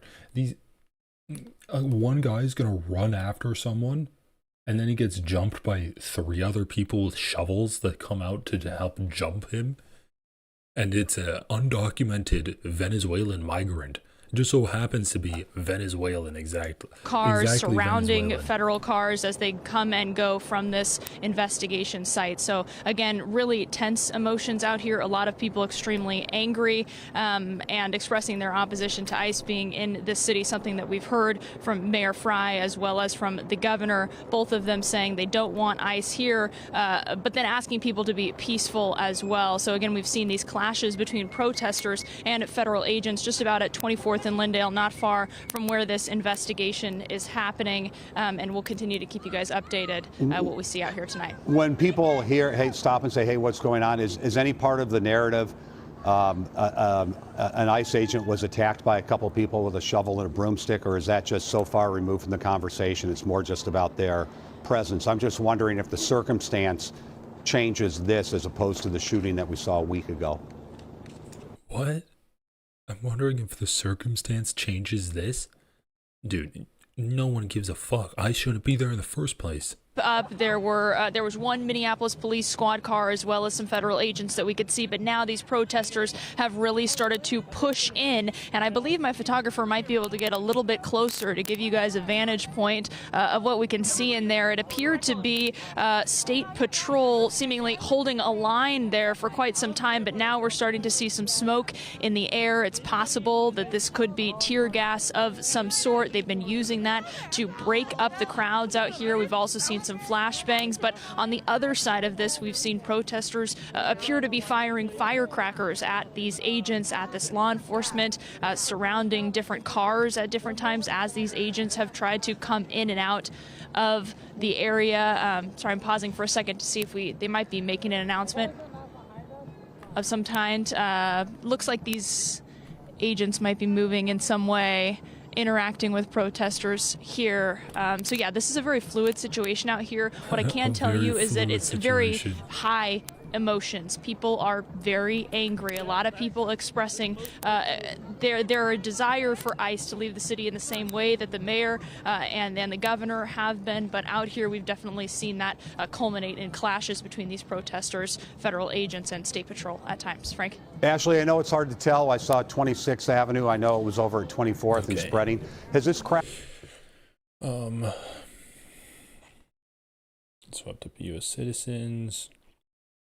So the mayor's talking about it. Okay. All right. And we know this involves. Where's the clashing?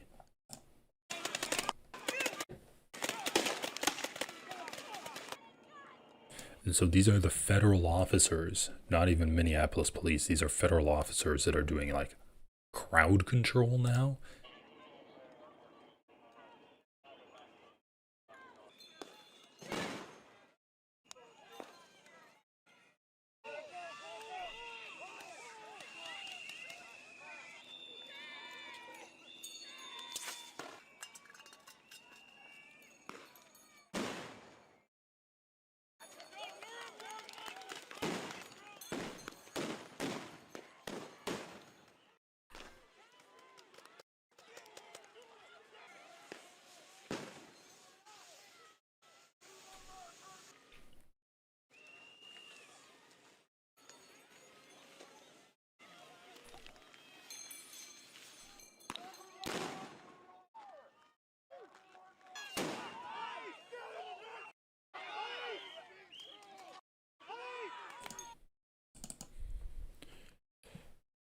Yeah, are the protesters angry? I don't know.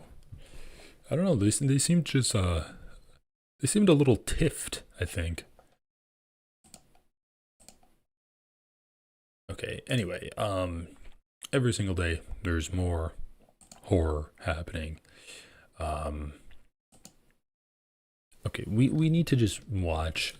We need to watch something funny. Yeah, 90% of dispute. Wait, actual Justice Warrior, fuck. Where's the full clip? Pearl versus Kasparian? Pearl posted this? The hypocrite. Okay, we might actually need to just watch this in Pearl's own clip channel. Debate. You wanted to be a man. Here you go. World War debate. I took an L, but Anna negged men out of marriage always. I took an L. She titles it that, and she only has 52K 52 watches, 52K watches. Okay, like we need a palate cleanser after this horror.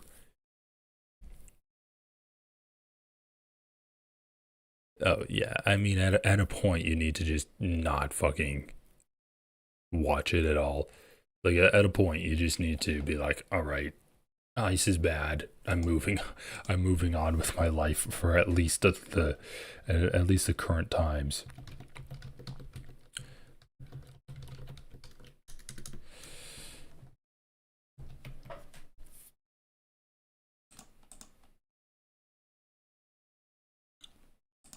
Ladies and gentlemen, this debate, our main card, has a little bit of a different format. Our main card. This is so dumb. Than what we did previously. We're going to have the opening statements for both of you. Those will be 5 minutes apiece. Then you'll each get 10 minutes to kind of do an interrogatory of the other. That will go back and forth. An interrogatory? And then after that, we'll go into open debate. As you saw. Wait, this man has his face on the background? I'm sorry, guys, you can't see. It's like, Sorry, I guess they are a palate cleanser now, but like this guy, they found the scummiest looking guy to ever be a host of a debate. Holy shit, this guy's like the Patrick Bet David you have at home. God damn, this guy's on all of the TRT. With some of the other debates earlier, we try to let the other person answer. I'll try to jump in as I can, but for the most part, I want you all to mix it up. Oh, he's definitely touched up with AI. Don't worry about that. All right, have fun with it. Sounds good. And who is first? Why is she dressed like Laura Ingalls from Little House on the Prairie? Actually, she's more just like Mary Ingalls.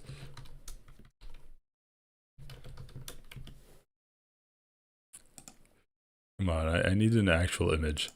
This fucking just pearly things. Mary. Someone get this woman a husband. Where was it? I'm first. I thought so. Anna, take it away. We got 5 minutes. In a May 2024 appearance on Tim Pool. Why is the camera on Pearl? It's very simple. You have 5-minute openings. You have a 5-minute opening statement, and it starts with the camera on Pearl.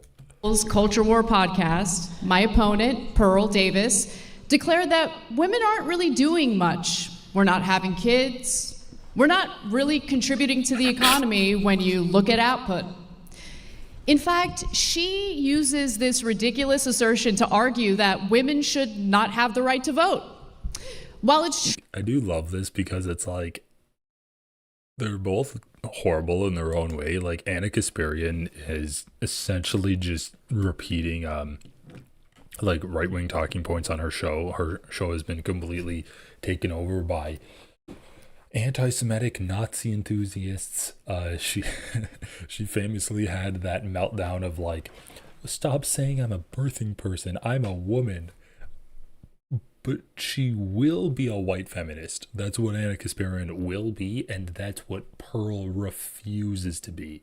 So, this is just gonna be like King Kong versus Godzilla, and I don't know. I never watched the movie. King Kong is okay. King Kong and Godzilla is Anna Kasparian. And they're just wearing they're wearing an overcoat, and that's her. And then Pearl is the old ape that they kill together. I don't fucking know. true the birth rate has declined, and we'll revisit that in a bit. Women account for 40%. It's true the birth rate has declined. Okay, what's your answer there? More immigration? No. 47% of the American workforce.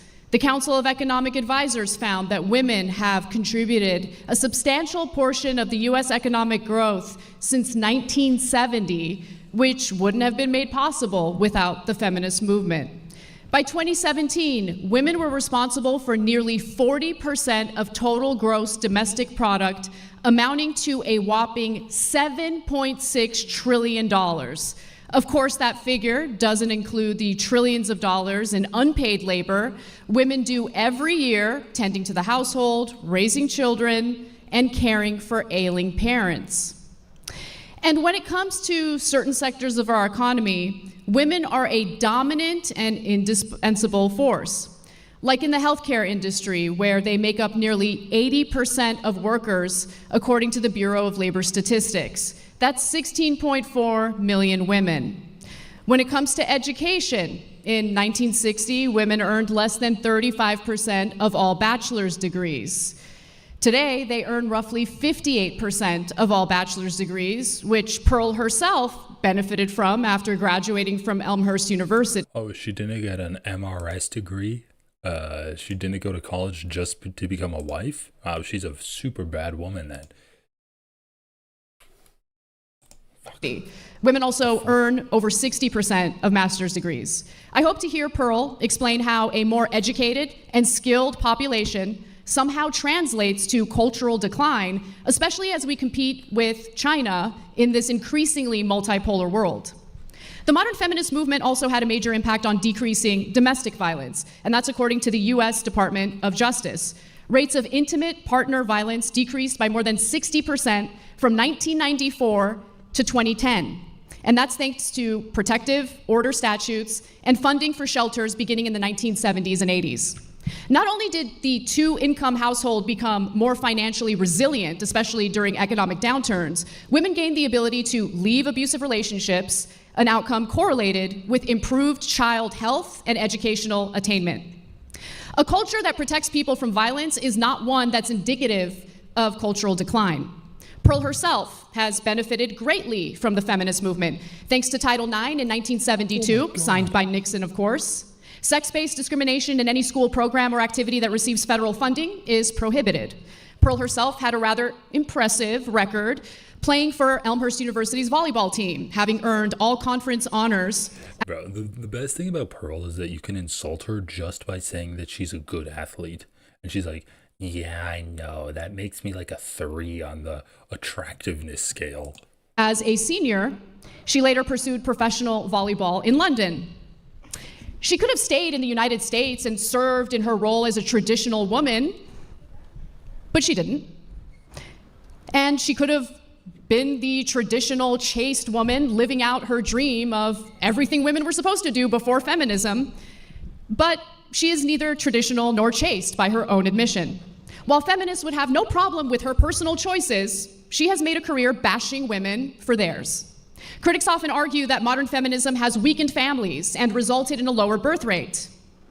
They tend to dismiss empirical evidence demonstrating the insidious impact of the internet, social media on modern relationships. They also brush economic instability under the rug, despite young people citing their personal finances as the main reason why I don't even know what is this debate about. Is this debate just about like, are women bad for society, or women don't contribute to society at all? they're holding off on marriage. Like it's half the population. You can't make that claim In the first place. In lieu of discussing those factors, Pearl spends much of her time discouraging men. That's what I'm thinking, Hidden Iron. Like, why talk to these people? Like, you can clown on her, but is it worth your time? Is it worth your time to debate whether women are real people? Like, that's what they're debating. Does she really think this is important, and for her to spend time covering this? From getting married in the first place. During her debate with Trent Horn, she declared that men are better off shacking up without ever getting married. Her reasoning? Women are too fat and STD infected. 25%, that's a lot. You did say that. She didn't stop to think about how they contracted the STDs in the first place. Boring. Data from the National Library of Medicine show that modern men are just as promiscuous as modern women. Men and women are in bad shape, and in the United States, we can discuss why, but feminism is not the reason. Very good, thank you. Nice job. Okay, Pearl, we got 5 minutes. You're gonna be on the clock, and let's go. Most debaters and commentators are elitists who tell average Americans from their ivory towers what to think and how to feel. My answer to this question not only comes from covering current events and researching the facts, data, and statistics, but also in my professional experience interviewing over 1,000 people in America and Western nations. It comes from facts, data, and statistics, but also I just talk to a lot of people, and I got a vibe. Like I'm pretty good at sussing out vibe checks on people. Fucking hilarious. Feminism has given women power, and power corrupts. And that's what's happening. Feminism is robbing men of their disposable income and their prime earning years. Feminism has empowered women. It is. Oh man, she's even stumbling out the gate in her opening statement. Why is it handwritten in crayon? Dude, why the fuck why are her notes handwritten in crayon? Empowered women to be sexually promiscuous. Feminists say that they fought for women to not subject themselves to the approval of men. Why then are 5 to 10% of women between the ages of 18 to 25 on OnlyFans or other prostitution websites? There are more online prostitutes in America. Yeah, people get on OnlyFans because they want male approval. That's what it is. Because the best way of getting approval from a man is by selling pictures of yourself. Like, what? this doesn't even make sense if you think about it. Not even think about it for like a minute. If it enters your brain, it's like it does not compute. Women want approval from men, so they go on OnlyFans. Wouldn't that be the fucking opposite?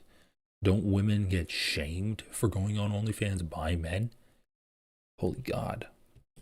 Than female Walmart employees. There are more online prostitutes in America than female Walmart employees. 1 of 3 women will catch an STD at some point in their lifetime. 90% will catch HPV, which is incurable. Feminism has empowered women to abort an eighth of the world population and a third of Gen Z. Feminists have been so empowered to abort an eighth of the world population, incurable. Feminism has empowered women to abort an eighth of the world population. To abort an eighth of the population. Women be aborting. It's the new fucking meta of women be shopping, women be aborting. Population and a third of Gen Z. Feminists have been so empowered to commit paternity fraud. Paternity fraud is unpunished in any state in the USA or any country in the West. If done correctly, a man will have to pay for a child. Oh, Trap Beans, you're getting called out. Do you have an OnlyFans too? You're getting called out by Mary Ingalls over it, and Mary's the shitty sister too. Mary's the loser. She's the fucking like a goody two-shoe sister. Less interesting, but also much higher achieving than Pearl. Was fooled into believing was his until that child reaches maturity. In some states, that man will also have to pay for that kid's college. That is slavery and is forbidden.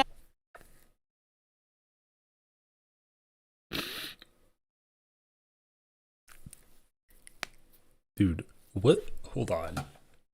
What was your highlight, Pearl? What? Why didn't you use a good image for yourself in the thumbnail? Dude, holy shit, she must have a humiliation kink. She actually must have a humiliation kink. Look at this image of her.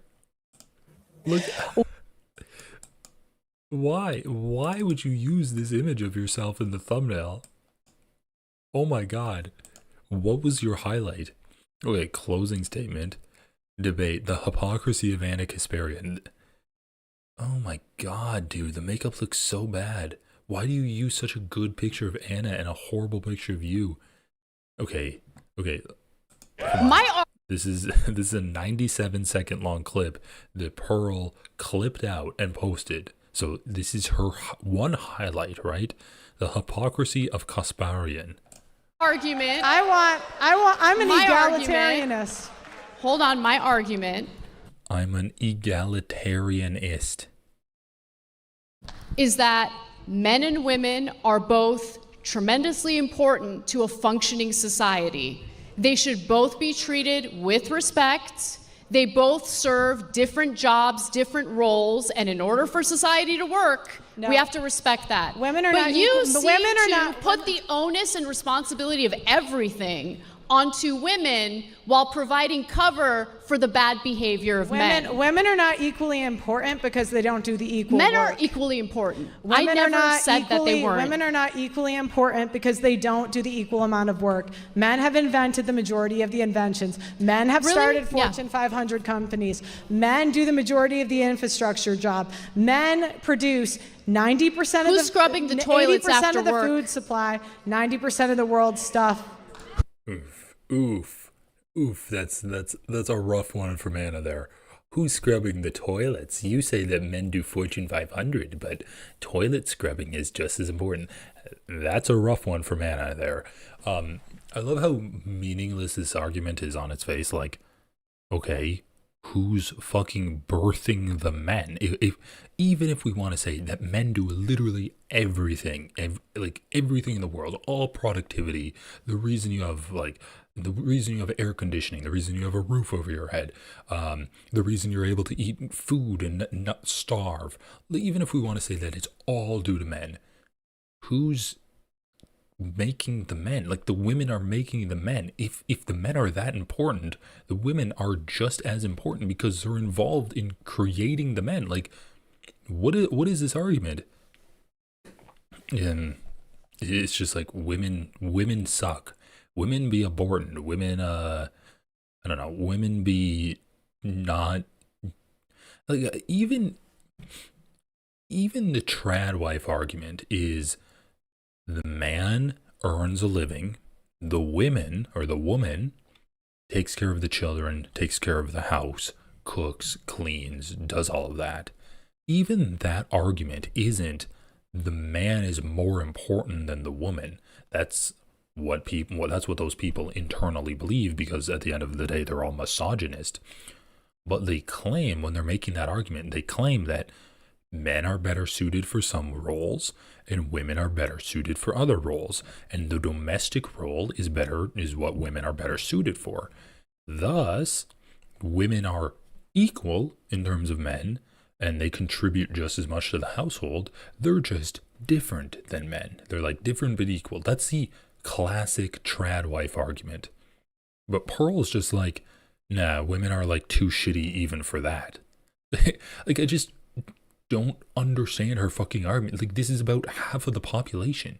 And of course it's not true that men are like simply more productive than women. That's not true whatsoever. But like, if we wanted to grant every single one of her baseless assertions that women contribute nothing to society, they're still important. Yeah, where would we be without men? Tremendously important to a functioning society. They should both be treated with respect. They both serve different jobs, different roles, and in order for society to work, we have to respect that. Women are but not you equal. seem The women are to not put the onus. Wait, Anna is literally doing the fucking trad wife argument. She just said women and men have different roles and we need to build society around the different roles that men and women have. Why would you say that? You're like a political commentator. Society to work, we have to respect it. My argument. I'm an egalitarianist.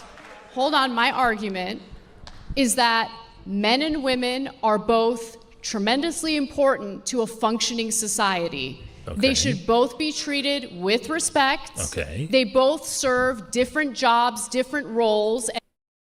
Like, what are you talking about? They both serve different. Being a doctor, that's a man's role. Being a teacher, that's a woman's role. Like, what are we saying right now? Okay, you lost me on that one, Anna. And in order for society to work, we have to respect that. Women are but not you equal. We have to respect that they have different roles. Okay, like, we can respect that they have different biologies and tailor biologically relevant aspects of our society to the different biologies that people have, just like how people that are 300 pounds have different biologies than a 100-pound person, and we need to tailor like healthcare to those people, and you need to tailor certain aspects of society that deal with like the size of a person, right? Like, we can acknowledge that shit, but what are these fucking different roles that you're saying here, Anna? Women are not put the onus and responsibility of everything onto women while providing cover for the bad behavior of men. Women are not equally important because they don't do the equal Men work. are equally important. Women I never are not said. Keep in mind, Pearl started this clip off by saying, I'm an egalitarianist. And then 20 seconds in, she's like, women are not equally as important as men because they don't do equal amounts of work. Okay, well, Pearl, if women aren't doing as much work as men, then you should just want them to do more work, right? Like, or if they're physically worse than men, then aren't you fine with them doing less work than men? That they weren't. Women are not equally important because they don't do the equal amount of work. Men have invented the majority of the inventions. Men have started Fortune 500 companies. Men do the majority. Men have invented the majority. They've invented 51% of the inventions. If 2026, we need one woman to invent one thing, and then they're gonna turn it back, then you'll tie. Women in chat, I need you to invent at least 2 things this year. Then you're going to be in the lead. Men have the slight majority at like 555,543,100,023. You're down by 22. You need to tie it, and then you can take it, okay? Of the infrastructure job. The majority of the infrastructure. We need 2 more women to get infrastructure jobs. Men produce 90% of Who's scrubbing the toilets 80% after of the work? food supply, 90% of the world's stuff. Who's Men produce 90% of the world's stuff. Okay, got it. But dude, this is what I'm saying. It's like a fucking, it's fucking Dumb and Dumber here. You have Anna Kasparian who's like, well, women scrub toilets. Like, how is that a fucking argument? How is that a response to men created 90% of the world's food supply? And then Anna's like, but women scrub toilets. Yeah, she talked to a lot of people, and they all told her that men create the majority of the men created 90% of the world's stuff. changing the diapers? Not Who's women. Not women. raising They're the not having children kids. after Women aren't working having kids, all so day women long? aren't doing it. Daycare workers now, to be honest. It's not the moms. Not everyone grew up in an affluent household like you. They need a dual income household in order to make ends meet in this economy. Anna, you live talk, in reality for Anna, one day you in your talk, life. Anna, you talk for a living. It's kind I of do. rich for you to come at me. What, bitch? What do you do for a living? What? I'm. You talk for a living. It's rich for you to come at me? Okay. I also talk, but I can acknowledge it's not that hard of a job. Talk a lot of where bullshit. you pretend it's more important than it is. Right. Okay. Oh my god, that was painful. That was her highlight clip. When she can't beat logic, she uses personal attacks. Changing a diaper is definitely as difficult as fighting on the front lines. I love how all of these men live in the fantasy of like, we're gonna get drafted, we're gonna fight on the front lines, and women just sit at home and do OnlyFans. Imagine a construction worker that hits a hammer for more than 12 hours hearing that changing diapers is hard. Dude, I love how this guy's like... This guy's like, I'm not a construction worker. I like work in finance, or it's probably unemployed. But I can imagine a construction worker that would hear that. Oh my god. Oh my god. What front lines are you fighting in, dumbass? Are you like in ICE? Is that what you're doing? Imagine telling an ICE agent that you have to scrub a toilet, and that's hard too. Why is Anna so angry to emotional? Oh wow. Her audience is so fucking good. Her audience has been trained so well. Like, you gotta hand it to Pearl. Okay, we're not gonna get through this whole thing, by the way, but it's just so funny. We have to get through at least the opening statements. Under the 13th Amendment, 1/3 of paternity tests are negative by the American Association of Blood Banks. Feminism hasn't... Front line of the drive-through. When we get to the front of the drive-through, and then we can't figure out our order, and they're out of something, and so we have to fight at the front line of the front of the drive-through line in order to figure out what we could get, because they were out of they were out of chicken tenders. They were out of nuggets when we got to the front of the McDonald's drive-through. Empowered women to rob men of their time, their resources, their reputation, their children, and in the most extreme cases, their lives. They do this through child support, alimony, false allegations, and paternity fraud. How many people in this arena have a brother, a father, an uncle, or a friend who has gone through this meat grinder? Anna has been on the air for 15 years and is completely oblivious to these issues. It's a silent genocide of the lives of millions of men. Standing on the sidelines of the arena. A silent genocide of what? You have to pay child support? Give me a fucking break, dude.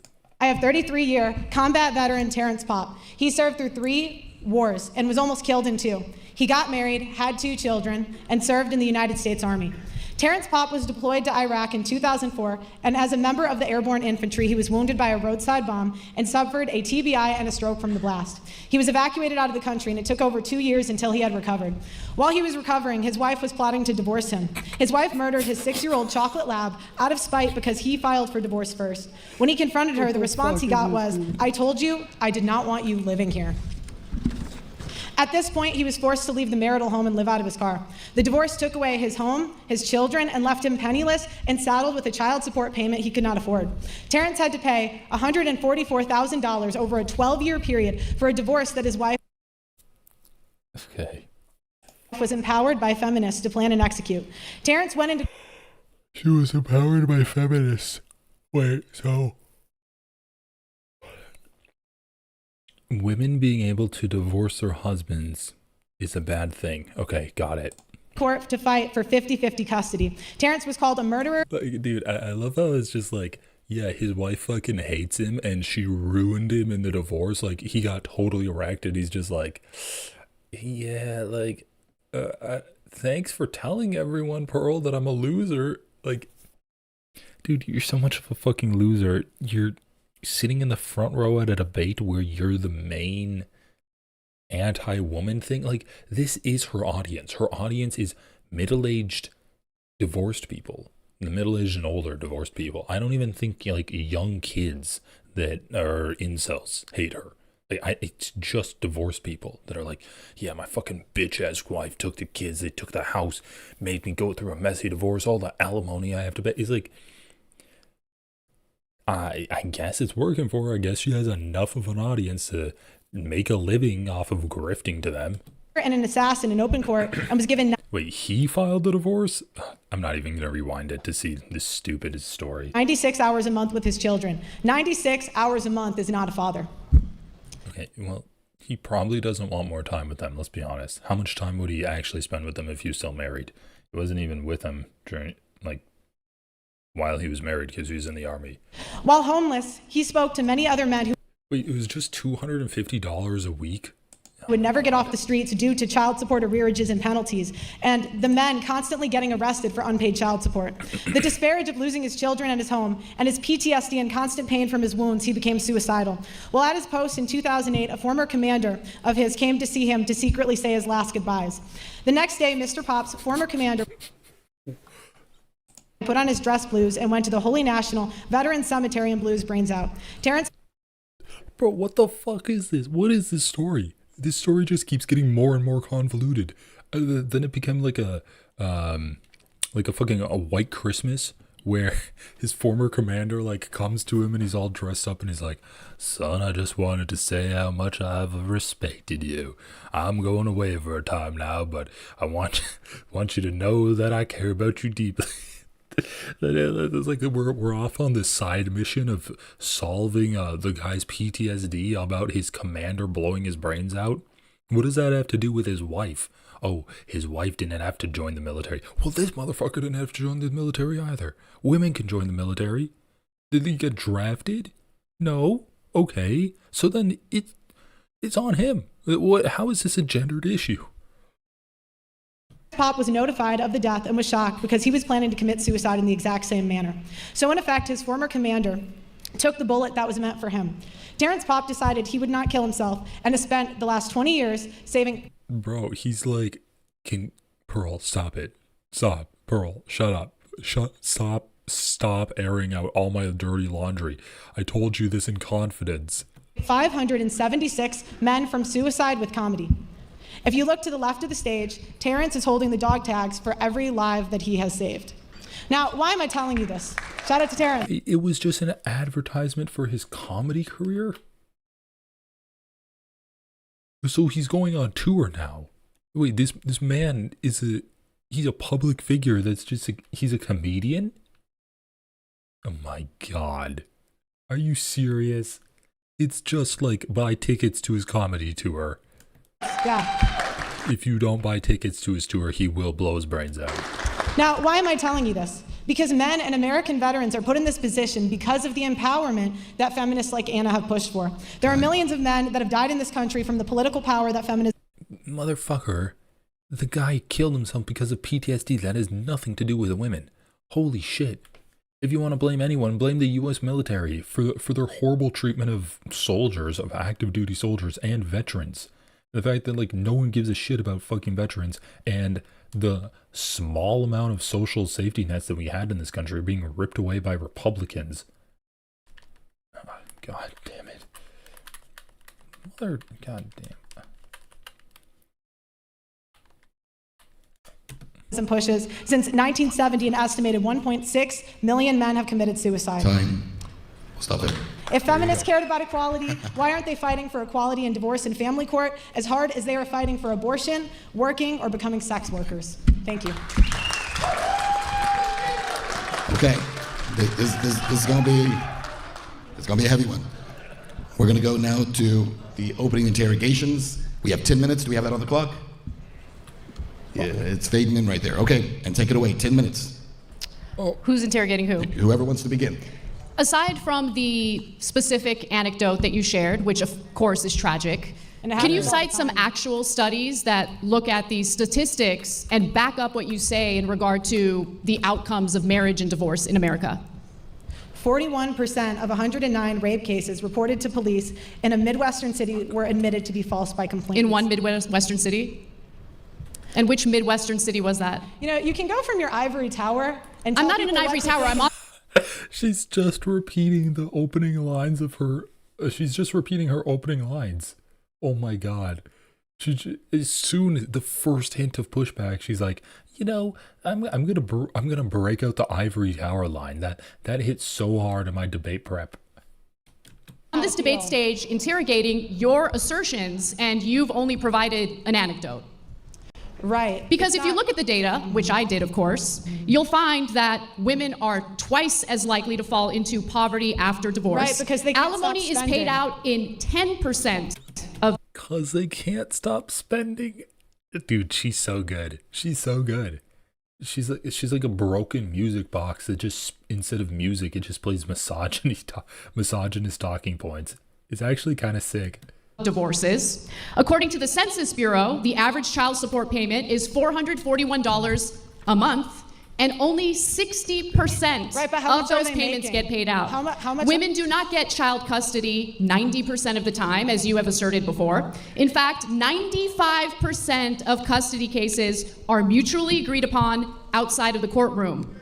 Women get full custody 40% of the time. Men do get full custody 20% of the time. And 40% of the time, it's shared custody, which I think is the ideal situation, assuming that neither spouse is abusive. Jesus Christ. And Pearl, excuse me, before you respond, if you could take your microphone out and hold it, it would be easier to hear you. Okay.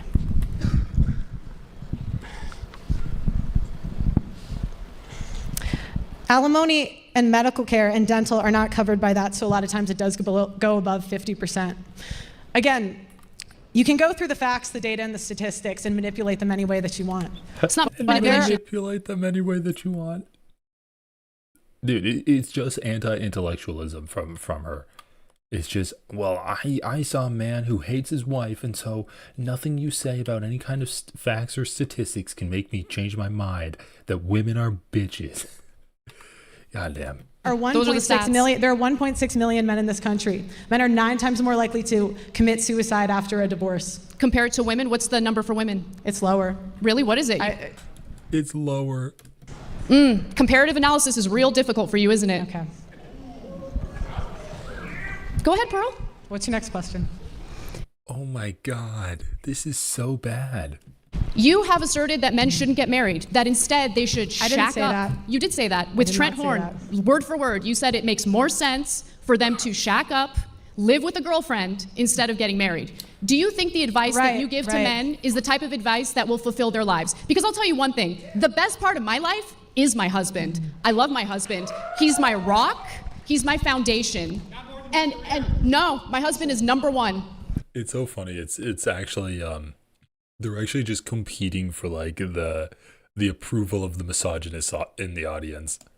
I love my career, but you know what my career did? When I met my husband, my career was already established. He, on the other hand, was couch surfing, he was in debt, and didn't know what he wanted to do with his life. I married him anyway. You want to know why? Because I had the economic freedom to marry for love, not for some Chad to take care of me. How tall is he? Oh, he's 6'1", about your height. None, I don't want kids. Let's not do shouting questions from there, please. Allow these two to debate each other. Okay, what's your question? I mean, you don't really have much to answer, so I don't know what else to ask. Bro, this is fucking embarrassing. Anna Kasparian, like, defending herself, marrying a man, and being asked by raging misogynists, like, how many fucking times did he get you pregnant? You don't love your husband, you love your career more than him. And she's like, well, I allowed myself to marry who I wanted because I'm a strong, independent woman. It's like, dude, this is embarrassing for you. What is this? There's like 20 guys. There's like 20 divorced guys in the audience, and they're just like catcalling you while you're on the stage. Like, what the fuck? You're answering them? You're debating the audience now, not Pearl. Do you think you're helping men by discouraging them from entering fulfilling marriages? What happens to men if they don't pay child support? I mean, what happens? What happens, Anna? How many men do you think get arrested? I don't know what the number is, but the idea that there's like a huge number. Dude, just fucking answer the question. Like, it's not that hard. If you break the law, which it's a court mandated thing that you pay child support, then there are going to be repercussions for that. Like, is Anna really that afraid of pissing off some of these guys that owe alimony in the audience that she's dodging that question? Men getting arrested for not doing what they're supposed to do 15% and take care of their children, it's not a huge issue. What happens to men when they don't pay child support? Only 60% of child support payments get paid out. You gotta allow her to interrogate you, not them. You gotta stop yelling questions at her. You can minimize men's problems all you want, but I don't think you understand how privileged of a position you're in. In what way? How am I privileged? Men are the ones that are on the hook for child support. Men are the ones that are on the hook for alimony. It's easy for you to tell men to just take the risk when you're not in that position. So are you asserting that men shouldn't pay child support following a divorce? Do you believe that women should be financially responsible 100% after a divorce? Feminists wanted to be equal. So I say be equal. If you guys want equality, 50-50 custody, no child support, no alimony, no special privileges. Alimony is paid out in 10% of divorces. It doesn't matter if you're part of the 10%. It does matter. It does matter because you make it seem like it's a widespread issue. She's like, it doesn't matter if you're part of the 10% of where it's a functioning system of the divorce happened properly, where the man actually pays the proper amount of alimony to the mother of his children. Oh, if you're in the 10% where it's working well, that's bad. Then it's a bad thing for you. So Pearl's she's just saying, oh yeah, if you're like one of the scumbag guys that gets away with not paying child support, good on you. You beat the system.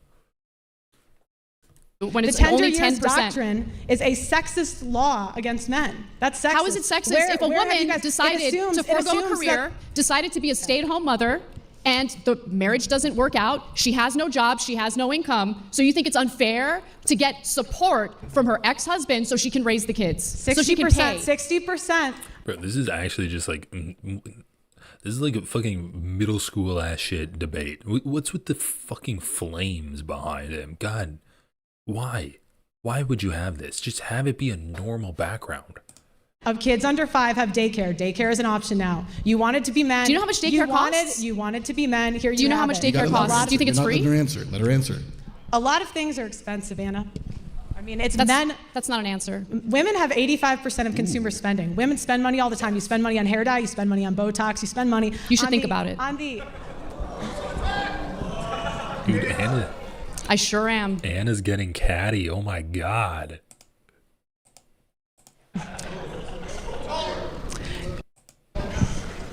Look at how proud of herself she is. She really is just auditioning. Like, she's auditioning to see who's more trad. All of the time. Yep. So you wanted to be men. Here it is. You're equal. Pay for daycare.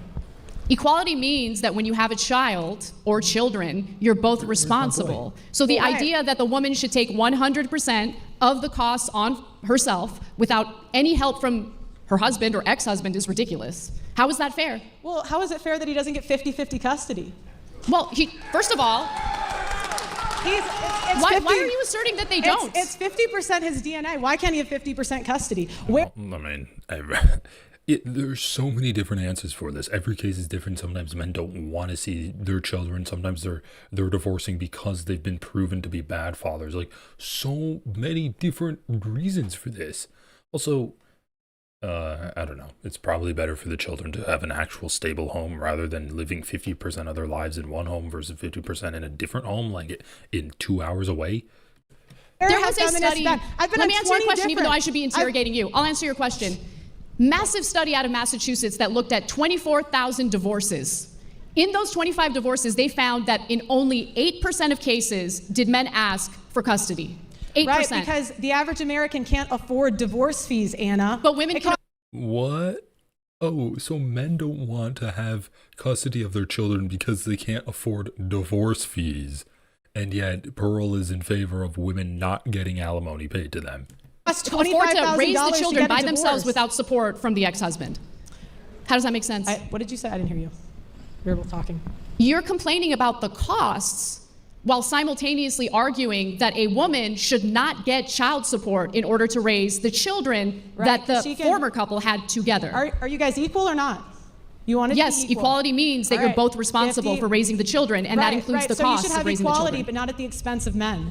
50-50 custody, 50-50, no child support, no alimony.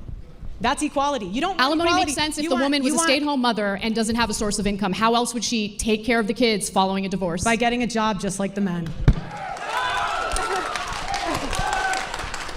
So you're saying that a woman who doesn't have recent job history is just going to willy-nilly enter the job force, or workforce, I should say, and easily get hired?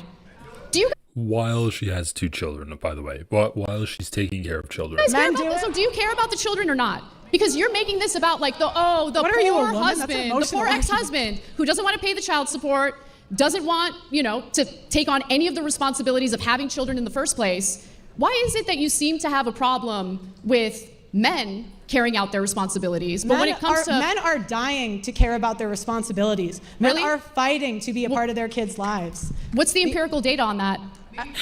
I don't need data. How many people in here have had a family or a friend fight for their kid and not be able to get it? The reason that this happens, Anna, is because lawyers tell them not to fight because it's so expensive and they won't win. What is that based on? Based on me. You have to provide. Look, it's based on me.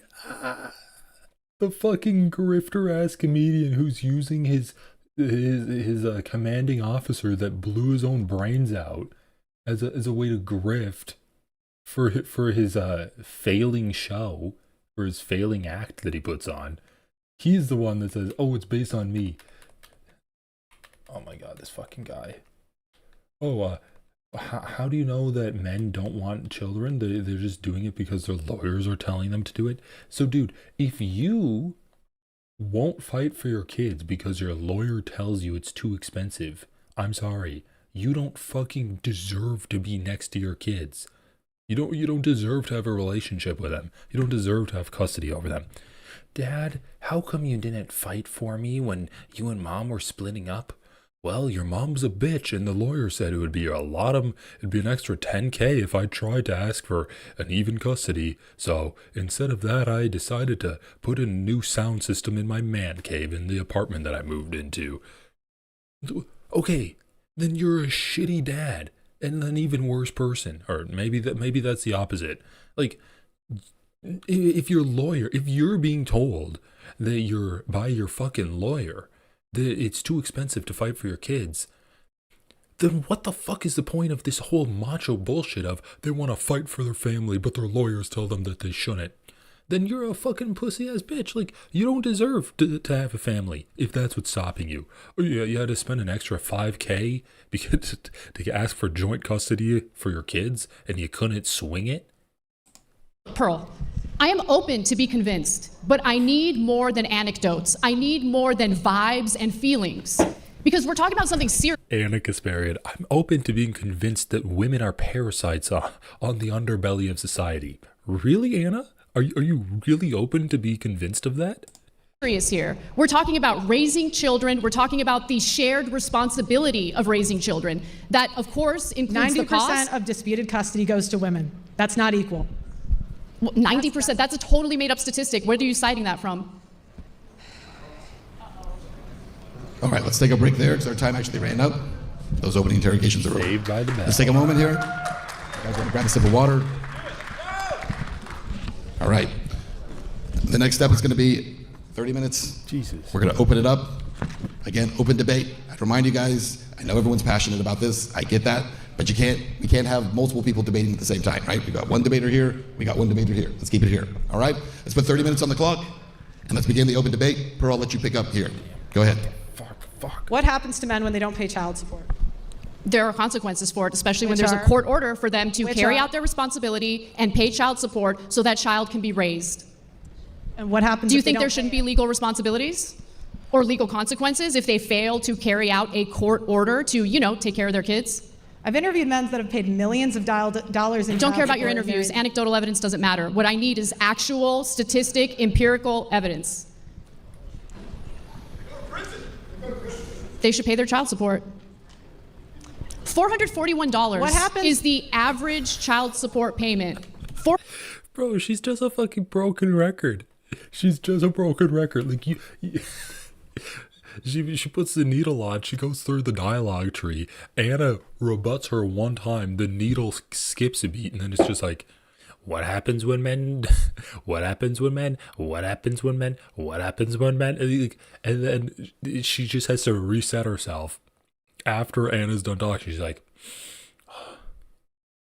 what happens when men aren't able to pay child support? Do they get fucking murdered? They get raped in prison. They get sent to the front lines and killed with where all of their forefathers were before them. $441 a month. Yeah, that's for someone that makes $24,000 a year. You just told me a woman can just go to work and take care of the kids totally by herself.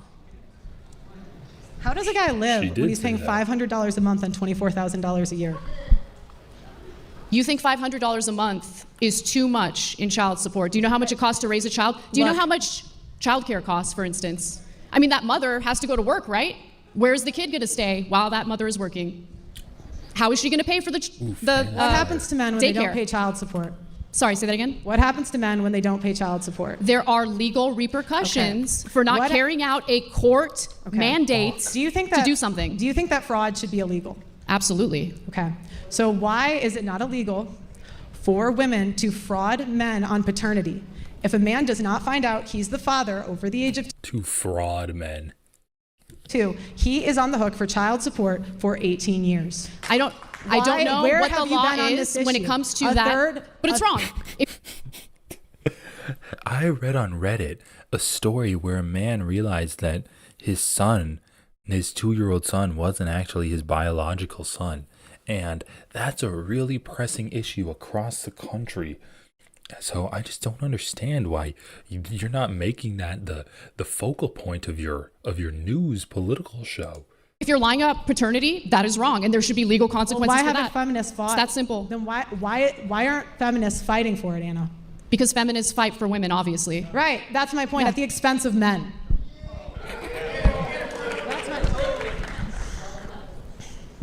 You guys want to believe women at the expense of men. Why isn't Amber Heard in jail? Because of the Me Too movement. You guys push believing all rape victims, and now we have rape. Amber Heard had to pay out a massive settlement. Yeah, but why isn't she in jail? You want her in jail? Yes. Fuck. Well, She ruined the his penalties for defamation are what the court's decision is, right? You want people to go to prison for defamation?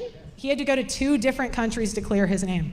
Why okay. isn't she in jail? He lost millions of dollars. To be clear, you think the penalty for defamation is prison time? I think the penalty for a false accusation is that the woman should get the same time that he would have gotten if he was found guilty. Men don't go to prison for defamation. What does that even mean? If a guy raped a woman, the woman accusing him of rape should get the same time? Dude, it's 2 different crimes. What the fuck? If Pearl, a year from now, if a woman accuses a man of rape and it's proved that it's proven in a court of law that she was lying, he should be able to rape her for real. That's what the penalty of false rape accusations are, because of the feminists. If you don't like it, blame the feminists for it. And see, this is the problem with feminists. You want all these freedoms, but you won't actually be equal. I do want equality. No, if you wanted to be equal, you would fight for 50-50 child support, no alimony. No alimony. Bro, goddamn, I think she might have mental issues. Like, how do you just start off listing things and then you end after 2 items? Like, you'd fight for 50-50 child support, no alimony. Dude, she just pulled a Mitch McConnell. So again, if a woman decided to forego working, decided to stay home to raise the children, and the marriage doesn't work out, she's got no income whatsoever, she doesn't deserve any alimony. Women aren't even doing that. Number one, that's not even women are not staying home with the kids. And number two, you have daycare. A lot of women do these days, actually. You have daycare. The traditional women who want to stay home, they want to be traditional wives, and you trash them all the time, which I don't understand. Look, it seems like women can't do anything right when it comes to you, right? They're stay-at-home moms, they're traditional, I understand that you can personally attack me. I'm not personally attacking you. Okay. These are things that you have said on the record multiple times. But if you cared about equality, you would care about false accusations. I do care about false accusations. No, you don't. You don't know me. You don't know what I care about. You don't know me. Look, all right. Let's talk about rights that men do not have. Men do not have the right to be enlisted in selective service. You know, we have 125K men who were drafted and buried overseas. Think about that over a second. You talk about the oppressions of the past, but how many men died in World War I and World War II and had no choice? And yet Anna complains about oppression. Men do not have. And who was doing that to the men? Other men were doing it. Oh my God, men are to blame. Men are to blame for killing other men. The right to face their accuser in court when they have a false allegation, and for personal protection orders that strips constitutional rights away from the man. Women go before a judge and say they don't feel safe, and more than likely a PP order will be issued. The man was not in court, had no say, has no defense, and does not get to face his accuser. That is done en masse, and many servicemen and first responders lose their careers over this because it strips a man's Second Amendment rights away based on no evidence. Men do not have the right to raise their children. Divorce is no fault, but when it comes to child custody, it's always the man's fault. He loses his children to the system. 96 hours a month the father does not make. Men have longer prison sentences. Women get a third of the time for the same crime. Where are the feminists fighting for equality on that issue? There has been rampant discrimination against better qualified men in hiring across multiple industries. Men pay more affirmative action. The man was better qualified, but he was a man, so he's getting discriminated against for the woman. Lower qualified woman, like what positions are these? Secretaries, actresses for Harvey Weinstein, massage therapists for Jeffrey Epstein. Like, what positions are men getting passed over for in favor of women? Support. And child support orders are not enforced at the same rates between men and women. Women are more likely women pay not child to support. pay Fascinating. and are prosecuted for non-payment at lower rates.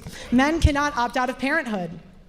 Men have very few domestic violence shelters and are not. Men cannot opt out of parenthood after the entire debate has been spent talking about how, Jesus Christ. After the entire debate has been talking about how men are skipping out on alimony payments.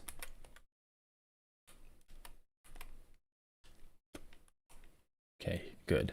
Not taken seriously when they're domestic violence victims. I agree on that. White men in particular are discriminated against when it comes to hiring and educational attainment. True. The Duluth model is a model that law enforcement, courts, and counselors use automatically that assumes men are the aggressor. The tender years doctrine is a guideline in divorce used to justify removing the father. The Napoleon Dynamite of right-wing debates. She really is, dude.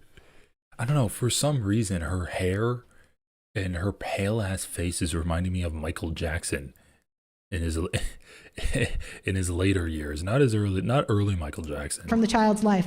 The only institutional sexism that exists is institutional sexism that discriminates against men in favor of women. Furthermore, U.S. courts do not require receipts to show how that money is spent by the custodial parent unless there's overwhelming evidence of starvation, malnutrition, or severe child abuse. There are numerous reports of custodial You want the parents government to spending the check money receipts on and see, like... Let's let her respond to some of that. Hold on, no, let's understand something. You want government to be so big that you literally have the government looking at receipts to see what a mother is spending the money on? That's insane. I want no child support, no alimony, 50-50. Yeah, because you're crazy and you don't live in reality. I want equality. I'm more of a feminist than you, Anna. Because I say if you want to vote, be in selective service. Be on the front lines just like the men are. Who do you think gives birth to and raises those soldiers? What does that have to do with anything? Because you assert that women shouldn't be allowed to vote because they're not all in mandatory military service. I say be equal. You want to vote, do what the men do. Men are fined $125,000. Should women be included in combat? Should women be included in combat? Yes. Okay. Do what the men do. Fair. Do what the men do. Yeah, fair. Agreed. Next. Next? Nothing? Okay. Oh. I want to know what your ideal woman is, because if you are a traditional conservative woman who's married, staying at home, raising kids, you trash them. There's no such thing as a traditional woman. They cannot be traditional in 2025 because women will always have the leverage. What does that mean? What does it mean that women will always have the leverage? Women have child support to fall back on. Women have alimony. So automatically, 10% of divorces end with alimony settlements. And 10%. And they go. You just ignore the stats. They You go just from move on. men to women. They go from men to women. Billions of dollars every year. I thought you said earlier that women are paying alimony. Billions of dollars of wealth every year is transferred from men to women. Mm-hmm. Based on what? Where are you getting that information from? You're just making it up? Look, we have it. We're excited. We can get it to you at the end. You didn't want to submit. Where are your sources? You didn't want to submit them ahead of time. You did. The Census Bureau, Bureau of Labor Statistics. I cited everything I mentioned. Pull it up. Pearl. Oh my God. Oh my God. This is such a painful conversation. All right. Come on. Okay, come on, D. Let's go. Let's fucking go. Dude, come on. Let's move. Main thing I want people to understand, okay? Pearl's gonna trash women no matter what. That's fine. I'm not trashing But my biggest gripe with you is you're discouraging people from entering marriages. I don't tell men what to do. That's your biggest gripe? Tell me. Not the raging misogyny from her? Your biggest gripe with her is that she discourages people from entering marriages? That's insane. Why? Why is that your biggest gripe? Yeah, you advise men to avoid marriage. Sell me on marriage. What do men get out of marriage? That's sad. It's sad that people think that. It really is. You get a partner, you get a teammate, you get to build a life together, and it's beautiful. Whoa, what the fuck? I feel like misery loves company in this situation. No personal attacks. No personal attacks. Dude, it's so fucking funny. Anna Kasparian's just like, please, I just want to be in favor of the normal trad wife stuff. And Pearl's representing just like the completely jaded divorced men that all were in favor of the trad wife stuff 20 years ago. And now they're 20 years after that and they just hate women now. They just fucking hate women and all they want is to not pay their alimony payments. And Anna just can't win. Anna's like, can't we just say that women they have a different role in society than men, and we just have to like accept that they have differences, and like there are some jobs that are better suited for men and some jobs that are better suited for women, and women should be like stay-at-home moms and take care of kids. Can't we just say that? And Pearl's like, no, women suck. Like they need to be relegated to just breeding cows. It's like, what the fuck? It's so hilarious. How would you know what you get out of marriage if you haven't experienced marriage in the first place? I'm not saying that as a personal attack. I really hope that Pearl meets the love of her life and gets married. It's not about that. But you trash it without really understanding what the benefits are. Why do we have phrases like it's cheaper to keep her? Pearl. Answer the question. Bro, this is so fucking good. Divorce is expensive. And by the way, on purpose, to discourage people from getting divorced in the first place. Why do we have phrases like happy wife, happy life? Because it's true. Same with happy husband, happy life. I don't want to come home to an angry husband. But that's not a phrase. Do you have is any it? other like catchphrase or slogan you want to throw at me? What do men get out of marriage? They get a partner. That gains 25 pounds in the first 5 years. Men get pretty fat too. I don't know if you've done a comparative analysis on that. They actually end up gaining more weight than their... What the fuck is this debate? Holy shit, this debate is just who's the worst person. wives do. And who cares? Men. I mean, have a conversation with your partner. Encourage her. Be an adult. How can men and women be equal? Especially if she's giving you children. How can men and women be equal when one is expected to die for the other? I don't expect anyone to die for anyone else. I don't know what that even comes from. But men are willing to die for you every day. Dude, this is actually like when like just a snot-nosed, shitty middle schooler is introduced or like sees a substitute, like a substitute teacher comes in. It's just like, well, my dad says that my mom's a bitch and that women are only good for making babies. The teacher's like, okay, well, not everyone has a relationship like that. Some people love each other. Well, my dad says women only love men because they want to ruin their lives and take all of their money and they're blood-sucking vampires. How about that? It's just like, just a fucking contrarian asshole with like a teacher that's also kind of shitty, but is just like treating her like a child to try to answer these questions. The men in the police force, the men in the military. What about the women in the police force? They're 10% and they cause so many problems. Who cares what percentage women make up of the police force? Yeah, They're in the they police can't- force. they My can't- sister-in-law's a cop, actually. They can't do the same jobs. There's videos on the internet see my everywhere of sister-in-law. women getting their guns taken because they're not strong enough. Are you just making things up?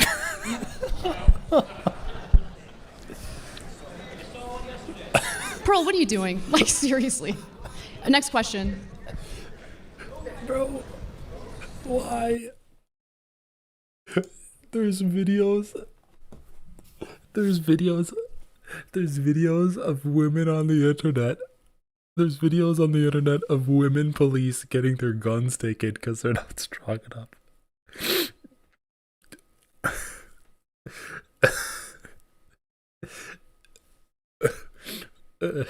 When old Granny May phones the police to open the pickle jar, the dumb femoid cops, their grip strength isn't enough to open up the jar. They need the big burly man and his hairy knuckles to grip it nice and tight so he can open it. Dude, the guns are being taken. That's so fucking good. The guns are being taken from the women cops.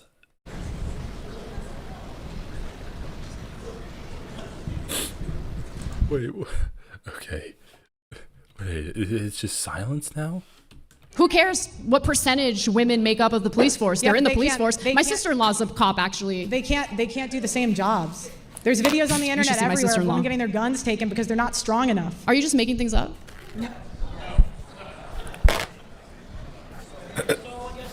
Pearl, what are you doing? Like, Bro, why does Pearl...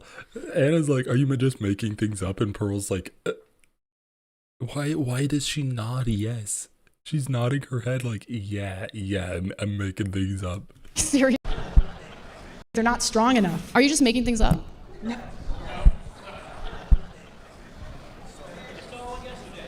Pearl, what are you doing? Like, seriously. Next question.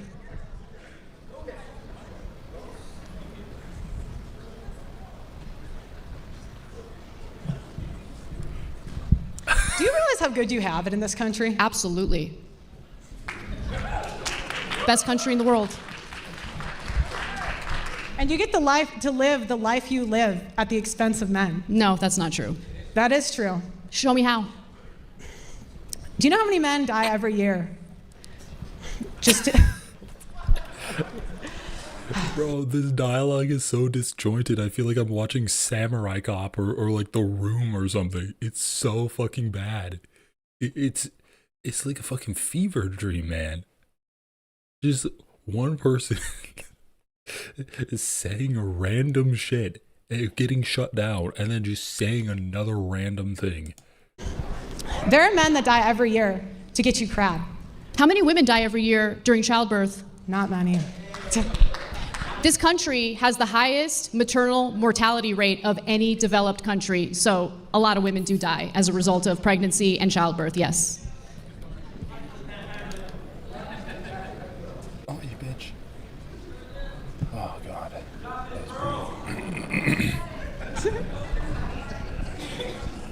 Sorry. I just needed to kill some skeletons. Let's rewind. This is painful, man. This is the clip I saw. Yes.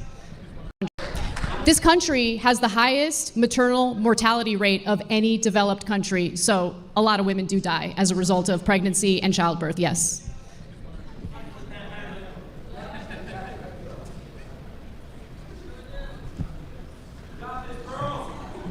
You got this, Pearl.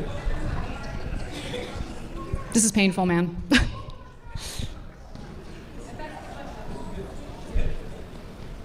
Do you have any other questions for me? Not right now. All right. Should I move on? Like, what are we doing now? Can I ask a couple questions? Absolutely, yeah. Okay. Bro, I don't think I've seen someone just like concede a debate like that before. She's like, okay. And then she shut down and is like, no further. Nah, I'm good. Like that was a dog putting its tail between its legs, like lying down. That was a fucking chimp giving the palm to Caesar. Like, holy Christ, that was uncomfortable. We just need to bask in this one more time. Of the life you live at the expense of men. No, that's not true. That is true. Show me how. Do you know how many men die every year?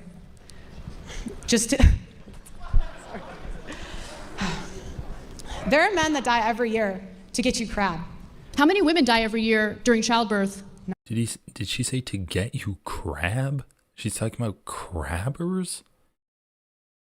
Holy shit. Not many. This country has the highest maternal mortality rate of any developed country, so a lot of women do die as a result of pregnancy and childbirth, yes.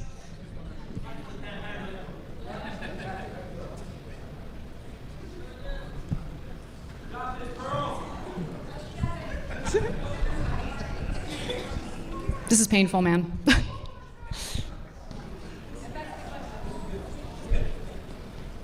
Do you have any other questions for me? Not right now. Not right now. All right. Should I move on? Like, what are we doing now? Can I ask a couple questions? Absolutely, yeah. Okay, let's just jump in here. So why don't we do this? I'll ask you one and then I'll ask you one and we'll kind of go back and forth. I kind of half jokingly said at the beginning, like Pearl had mentioned, I think you actually said it here too, that you believe you may be more of a feminist. Do you consider yourself to be a feminist, and how would you define that? I don't. Oh, God. Consider myself to be a feminist. Wait, did she just say I don't consider myself to be a feminist? Yourself to be a feminist, and how would you define that? I don't consider myself to be a feminist. Okay. Okay, we're done. We're done for tonight. Jesus on a fucking cross. Oh my God. I actually don't consider myself to be a feminist. Yeah, nah, we're good. I'm gonna do one more. I'm gonna do one more attempt at this Elden Ring boss, and then I'm calling it. All right. So this is what we're doing. We're gonna kill this guy. Gonna give him the old slice and dice. Oh God, he actually kind of fucked me up there. You're next, big boy.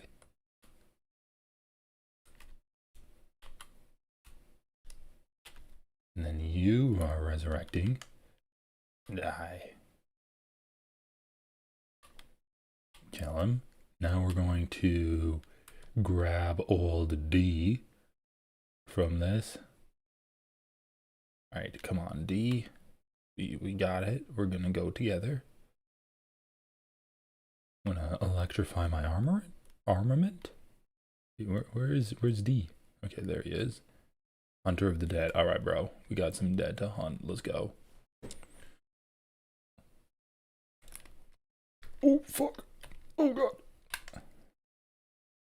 Come on, D. Get in there.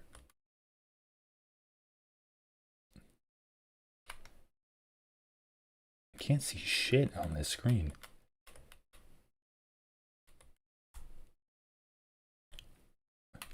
I need to heal up.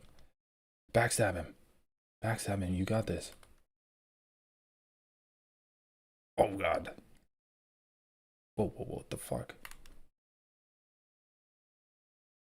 There we go. Nice backstab. Healed up a little bit. Heavy attack.